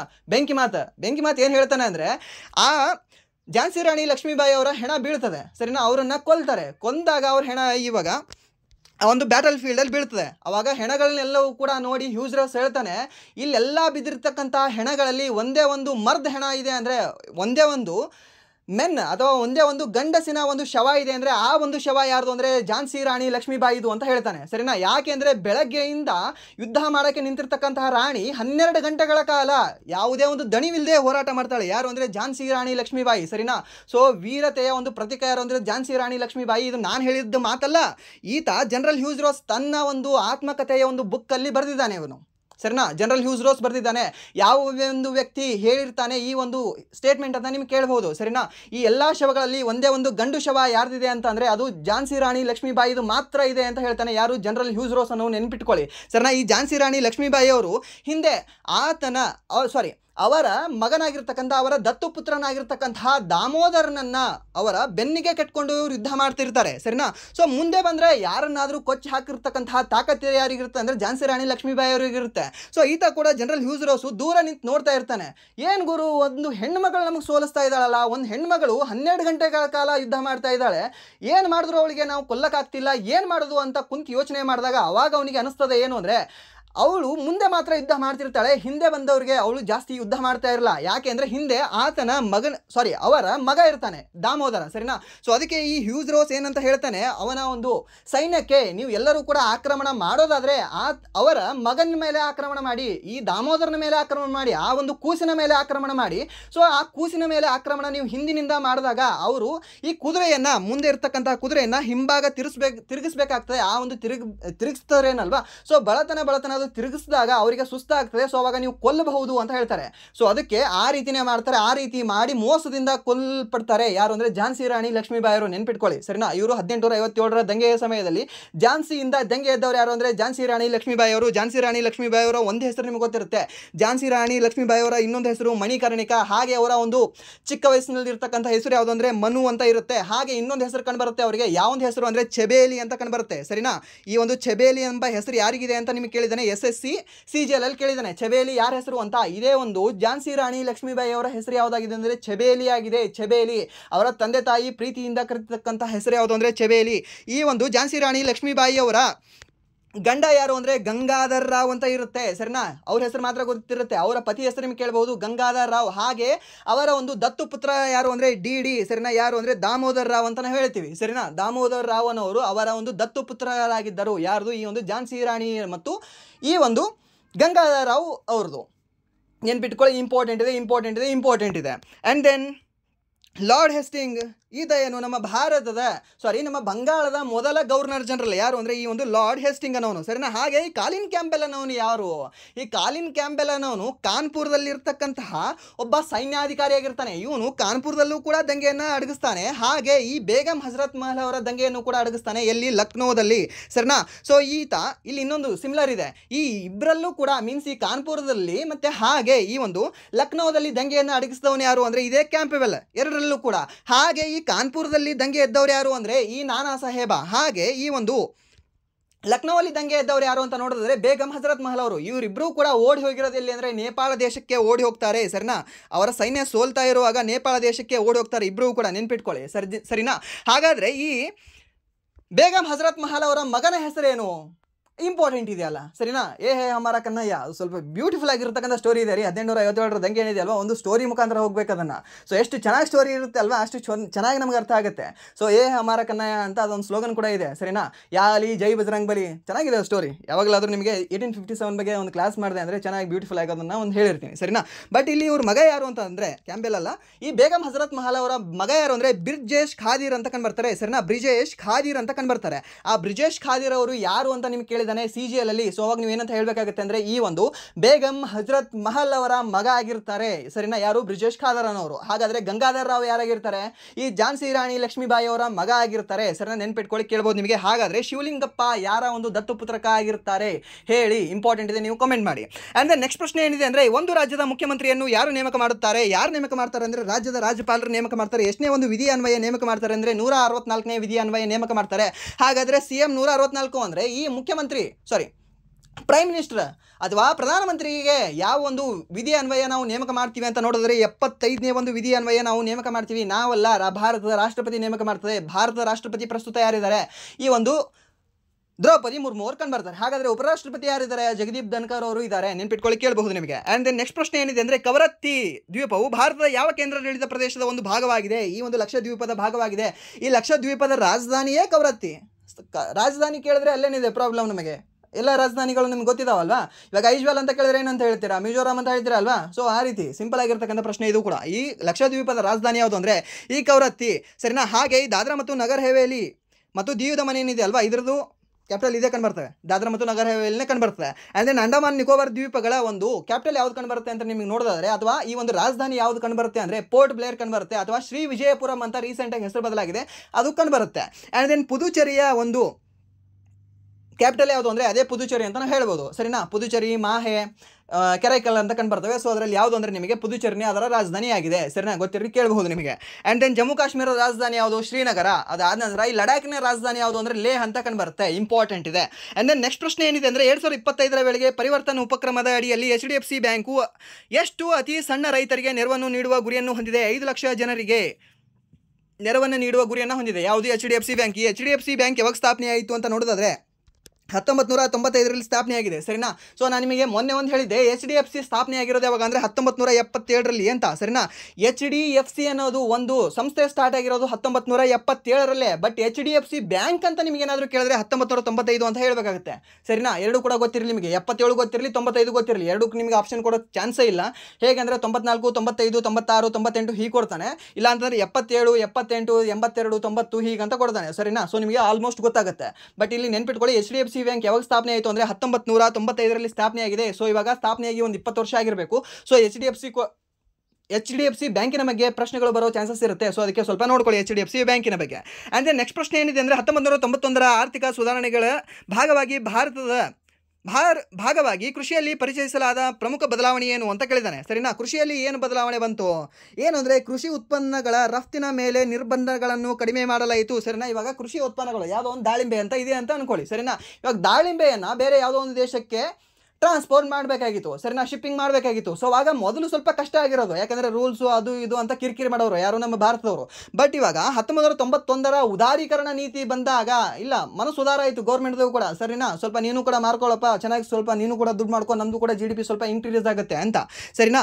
ಸೊ ರಫ್ತಿನ ಮೇಲೆ ನಿರ್ಬಂಧಗಳನ್ನು ಕಡಿಮೆ ಮಾಡಲಾಯಿತು, ಹೆಚ್ಚಿಗೆ ಮಾಡಲೇ ಇಲ್ಲ, ಸರಿನಾ? ಇವಾಗಲೂ ಕೂಡ ನೀವು ನೋಡಿರ್ಬೋದು, ನೇರಳೆ ಹಣ್ಣು, ನಮ್ಮ ಕರ್ನಾಟಕದ ನೇರಳೆ ಹಣ್ಣು ಲಂಡನ್ಗೆ ಶಿಪ್ ಆಗ್ತಾ ಇದ್ದಾವೆ, ಸರಿನಾ? ಲಂಡನ್ಗೆ ರಫ್ತಾಗ್ತಿದ್ದಾವೆ. ನೆನ್ಪಿಟ್ಕೊಳ್ಳಿ, ನಮ್ಮ ಕರ್ನಾಟಕದ ನೇರಳೆ ಹಣ್ಣು, ಸರಿನಾ? ನೇರಳೆ ಹಣ್ಣು ತಿನ್ನಿ, ಚೆನ್ನಾಗಿರುತ್ತೆ. ಬಟ್ ಈಗ ತಿನ್ನಬೇಡಿ, ಈಗ ಅದರಲ್ಲಿ ಸ್ವಲ್ಪ ಹುಳ ಇರುತ್ತೆ, ಸರಿನಾ? ಮಳೆ ಆದಮೇಲೆ ನೀವು ಯಾವುದೂ ಕೂಡ ಹಣ್ಣುಗಳನ್ನು ತಿನ್ನಬಾರ್ದು. ಸ್ಪೆಷಲಿ ಈ ಮಾವಿನ ಹಣ್ಣಾಗಲಿ, ಮತ್ತು ಈ ನೀಲ್ಕಾಯಿ ಅಂತ ನಾವೇನು ಕರಿತೀವಲ್ವ, ಅಥವಾ ನೇರಳೆ ಹಣ್ಣು ಅಂತ ನಾವೇನು ಕರಿತೀವಲ್ವ, ಸೊ ಅದನ್ನಾಗಲಿ ನೀವು ತಿನ್ನಬೇಡಿ, ಸರಿನಾ? ಅದರಲ್ಲಿ ಚಿಕ್ಕ ಚಿಕ್ಕ ಹುಳ ಇರ್ತವೆ, ನೀವು ನೋಡಿರಬಹುದು. ಇಲ್ಲ ಅಂತಂದರೆ ಒಂದ್ಸರಿ ನೀವು ತೆಗೆದು ನೋಡ್ಕೊಳ್ಳಿ, ಬಟ್ ಇದ್ದೇ ಇರ್ತವೆ, ತಿನ್ನಬೇಡಿ, ಹುಷಾರು ತಪ್ಪುತ್ತೆ. ಆ್ಯಂಡ್ ದೆನ್ ನೆಕ್ಸ್ಟ್ ಪ್ರಶ್ನೆ ಏನಿದೆ ಅಂದರೆ, ಭಾರತ ಸಂವಿಧಾನದ ಯಾವ ಅನುಚ್ಛೇದವು ರಾಜ್ಯವು ಜನರ ಕಲ್ಯಾಣವನ್ನು ಪ್ರೋತ್ಸಾಹಿಸಬೇಕು ಎಂದು ಹೇಳುತ್ತದೆ? ಜನರ ಕಲ್ಯಾಣವನ್ನು ಹೇಳ್ತಕ್ಕಂಥ ಒಂದು ವಿಧಿ ಯಾವುದ್ರಿ? ಯಾವುದು ಅಂದರೆ 38ನೇ ವಿಧಿ, ಸರಿನಾ? 52ನೇ ವಿಧಿ ಏನು ಹೇಳುತ್ತೆ? ರಾಷ್ಟ್ರಪತಿಯ ಬಗ್ಗೆ ಹೇಳುತ್ತೆ? ಅಲ್ವೇ ಅಲ್ಲ. 51ನೇದು ಏನು ಹೇಳುತ್ತೆ? ಈ ಒಂದು ಶಾಂತಿಯ ಬಗ್ಗೆ ಹೇಳುತ್ತೆ, ಅಂತಾರಾಷ್ಟ್ರೀಯ ಶಾಂತಿಯ ಬಗ್ಗೆ ಹೇಳ್ತಕ್ಕಂಥ ಒಂದು ವಿಧಿ ಯಾವುದು ಅಂದರೆ 51ನೇ ವಿಧಿ. ಅದಾನಂತರ 39ನೇ ವಿಧಿ ಏನಂತ ಹೇಳುತ್ತೆ ಅಂದರೆ ಸಮಾನ ರಕ್ಷಣೆಯ ಬಗ್ಗೆ ಹೇಳುತ್ತೆ, ಸರಿನಾ? ಬಟ್ ಇಲ್ಲಿ ಉಳಿದಿರತಕ್ಕಂಥ ಒಂದು ವಿಧಿ ಯಾವುದು ಅಂದರೆ 38ನೇ ವಿಧಿ. 38ನೇ ವಿಧಿ ಏನಂತ ಹೇಳುತ್ತೆ ಅಂದರೆ ರಾಜ್ಯವು ಜನರ ಕಲ್ಯಾಣವನ್ನು ಪ್ರೋತ್ಸಾಹಿಸಬೇಕಂತ ಹೇಳುತ್ತೆ. ಹಾಗಾದರೆ 37ನೇದು ಏನು ಹೇಳುತ್ತೆ ರೀ? 37ನೇದು ಈ DPSP ಏನಿದೆ ಅಲ್ವಾ, ಮೀನ್ಸ್ ರಾಜನೀತಿ ನಿರ್ದೇಶಕ ತತ್ವಗಳು ಏನಿದಾವಲ್ವಾ, ಯಾವುದೂ ಕೂಡ ನ್ಯಾಯಯುತವಾಗಿಲ್ಲ ಅಂತ ಹೇಳ್ತಾರೆ, ಸರಿನಾ? ಅವೇನಾದರೂ ನಿಮ್ಗೆ ಸಿಗಲಿಲ್ಲ ಅಂದರೆ ನೀವು ಕೋರ್ಟಲ್ಲಿ ಹೋಗಿ ನಿಂತ್ಕೊಳ್ಳೋಂಗಿಲ್ಲ, ಸರಿನಾ? ಬಟ್ ನೀವು ಮೂಲಭೂತ ಹಕ್ಕುಗಳು ಏನಾದರೂ ಸಿಗಲಿಲ್ಲ ಅಂದರೆ ಹೋಗಿ ಕೋರ್ಟಲ್ಲಿ ನಿಂತ್ಕೊಳ್ಬಹುದು, ರಿಟ್ ಅರ್ಜಿ ನೀವು ಹಾಕಬಹುದು. ಬಟ್ ನಿಮಗೆ ಈ ಒಂದು ರಾಜನೀತಿ ನಿರ್ದೇಶಕ ತತ್ವಗಳಿರ್ತಕ್ಕಂತಹ ಮಾಹಿತಿಗಳು ಅಥವಾ ಏನಾದರೂ ನಿಮಗೆ ಈ ಕೊಡುಗೆಗಳು ಸಿಗಲಿಲ್ಲ ಅಂದರೆ ನೀವು ಹೋಗಿ ಕೇಸ್ ಹಾಕಂಗಿಲ್ಲ. ಕೇಸ್ ಹಾಕಿದ್ರೆ ಕಪಾಲ್ಗೊಡು ಕಳಿಸ್ತಾರೆ, ಯಾರು ಸುಪ್ರೀಂ ಕೋರ್ಟ್ ಅವರಾಗಿರಲಿ ಅಥವಾ ಹೈಕೋರ್ಟ್ ಅವರಾಗಿರಲಿ. ನಿಮಗೆ ಈ ಜಿಲ್ಲಾ ಸೆಷನ್ ಏನಿದೆ ಅಲ್ಲ, ಅದು ತೊಗೊಳ್ಳೋದಿಲ್ಲ first of all case, but ಅವರು ತೊಗೊಂಡ್ರು ಕೂಡ ನಿಮಗೆ ಮುಖಕ್ಕೆ ಮಂಗಳಾರತಿ ಮಾಡಿ ಕಳಿಸ್ತಾರೆ. ಆ್ಯಂಡ್ ದೆನ್ ನೆಕ್ಸ್ಟ್ ಪ್ರಶ್ನೆ ಏನಿದೆ ಅಂದರೆ, ವಿಶ್ವದ ಅತಿ ಎತ್ತರದ ವಾಹನ ಚಾಲನೆ ಯೋಗ್ಯ ಕಣಿವೆ ಮಾರ್ಗಗಳಲ್ಲಿ ಒಂದಾದ ಖರ್ಡುಂಗ್ಲಾ ಮಾರ್ಗ ಈ ಕೆಳಗಿನ ಯಾವ ರಾಜ್ಯ ಕೇಂದ್ರಾಡಳಿತ ಪ್ರದೇಶದಲ್ಲಿದೆ ಅಂತ ಕೇಳಿದ್ದಾನೆ. ಖರ್ಡುಂಗ್ಲಾ ಎಲ್ಲಿ ಕಂಡುಬರುತ್ತೆ? ಲಡಾಖಲ್ಲಿ ಕಂಡುಬರುತ್ತೆ, ಸರಿನಾ? ಈ ಒಂದು ಖರ್ಡುಂಗ್ಲಾ ಪಾಸ್ ಎಲ್ಲಿ ಕಂಡುಬರುತ್ತೆ ಅಂದರೆ ಲಡಾಖಲ್ಲಿ ಕಂಡುಬರುತ್ತೆ. ಹಾಗಾದರೆ ಕುಲು ವ್ಯಾಲಿ ಎಲ್ಲಿ ಕಂಡುಬರುತ್ತೆ? ಹಿಮಾಚಲ ಪ್ರದೇಶದಲ್ಲಿ ಕುಲು ವ್ಯಾಲಿ ಕಂಡುಬರುತ್ತೆ, ಸರಿನಾ? ಹಾಗಾದರೆ ರೋಹ್ಟಾಂಗ್ ವ್ಯಾಲಿ ಎಲ್ಲಿ ಕಂಡುಬರುತ್ತೆ? ಇದೇ ಒಂದು ಹಿಮಾಚಲ ಪ್ರದೇಶದಲ್ಲಿ ರೋಹ್ಟಾಂಗ್ ವ್ಯಾಲಿ ಕಂಡುಬರುತ್ತೆ, ಸರಿನಾ? ನೆನಪಿಟ್ಕೊಳ್ಳಿ, ಕೇಳಬಹುದು ನಿಮಗೆ. ಅದಾದ ನಂತರ ನೆಕ್ಸ್ಟ್ ಪ್ರಶ್ನೆ ಏನಿದೆ ಅಂದರೆ, 2024ರ ಆಗಸ್ಟ್ 22ರಂದು ಬಂಧನ್ ಬ್ಯಾಂಕ್ ಅವನಿ ಉಳಿತಾಯ ಖಾತೆಯನ್ನು ಪ್ರಾರಂಭಿಸಿದ್ದು. ಬಂಧನ್ ಬ್ಯಾಂಕ್ ಏನಿದೆ ಅಲ್ವಾ, ಅದು ಅವನಿ ಉಳಿತಾಯ ಖಾತೆಯನ್ನು ಪ್ರಾರಂಭ ಮಾಡಿದೆ. ವಿಶೇಷವಾಗಿ ಮಹಿಳೆಯರಿಗಾಗಿ ವಿನ್ಯಾಸಗೊಳಿಸಲಾದ ಈ ಉತ್ಪನ್ನವು ಎಷ್ಟು ಲಕ್ಷದವರೆಗೆ ವೈಯಕ್ತಿಕ ಅಪಘಾತ ವಿಮಾ ರಕ್ಷಣೆಯನ್ನು ನೀಡುತ್ತದೆ? ಎಷ್ಟು ಲಕ್ಷ ಅಂದರೆ 10 ಲಕ್ಷದವರೆಗೆ ವಿಮಾ ಅಪಘಾತ ನೀಡುತ್ತದೆ. ಯಾವುದು? ಅವನಿ ಎನ್ನುವ ಒಂದು ಖಾತೆ. ನೆನ್ಪಿಟ್ಕೊಳ್ಳಿ, ಯಾವ ಒಂದು ಬ್ಯಾಂಕು? ಈ ಬಂಧನ್ ಬ್ಯಾಂಕ್, ಸರಿನಾ, ಬಂಧನ್. ಆ್ಯಂಡ್ ದ ನೆಕ್ಸ್ಟ್ ಪ್ರಶ್ನೆ ಏನಿದೆ ಅಂದರೆ 1706ರ ಸಿಖ್ಖರ ಪವಿತ್ರ ಗ್ರಂಥವಾದ ಗುರು ಗ್ರಂಥ ಸಾಹೇಬ್ನನ್ನ ಸಂಕಲನಗಳನ್ನು ಈ ಕೆಳಗಿನವರ ಪೈಕಿ ಯಾರಿಂದ ದೃಢೀಕರಿಸಲಾಯಿತು? ದೃಢೀಕರಣ ಮಾಡಿದವರು ಯಾರು ಅಂತ ಕೇಳಿದ್ದಾರೆ, ಸರಿನಾ. ದೃಢೀಕರಣ ಮಾಡಿದವರು ಯಾರು ಅಂದರೆ ಗುರು ಗೋವಿಂದ್ ಸಿಂಗ್ ಅವರು ಅದನ್ನು ದೃಢೀಕರಣ ಮಾಡಿದ್ದಾರೆ, ಸರಿನಾ. 1706ರ ಸಿಖ್ಖರ ಪವಿತ್ರ ಗ್ರಂಥವಾದ ಗುರು ಗ್ರಂಥ ಸಾಹೇಬನ್ನ ಸಂಕಲನಗಳನ್ನು ಎಲ್ಲ ಸಂಕಲನಗಳನ್ನು ದೃಢೀಕರಣ ಮಾಡಿದವರು ಯಾರು? ಫೈನಲ್ ಒಂದು ಒಪ್ಪಿಗೆ ಕೊಟ್ಟವರು ಯಾರು ಅಂದರೆ ಈ ಒಂದು ಗುರು ಗೋವಿಂದ್ ಸಿಂಗ್ ಅಂತ ನಾವು ಹೇಳ್ತೀವಿ, ಸರಿನಾ. ನೆನ್ಪಿಟ್ಕೊಳ್ಳಿ, ಕೇಳ್ಬೋದು ನಿಮಗೆ. ಅಂದ್ರೆ ಗುರು ಅರ್ಜುನ್ ದೇವರನ್ನ ಕೊಂದವರು ಯಾರು ಅಂತ ನೋಡಿದ್ರೆ ಜಹಾಂಗೀರ್ ಕೊಂದಿರ್ತಾನೆ. ಹಾಗಾದರೆ ಗುರು ತೇಜ್ ಬಹದ್ದೂರ್ ಅವರನ್ನ ಕೊಂದವರು ಯಾರು? ಈ ಒಬ್ಬ ಔರಂಗಜೇಬ್, ಸರಿನಾ.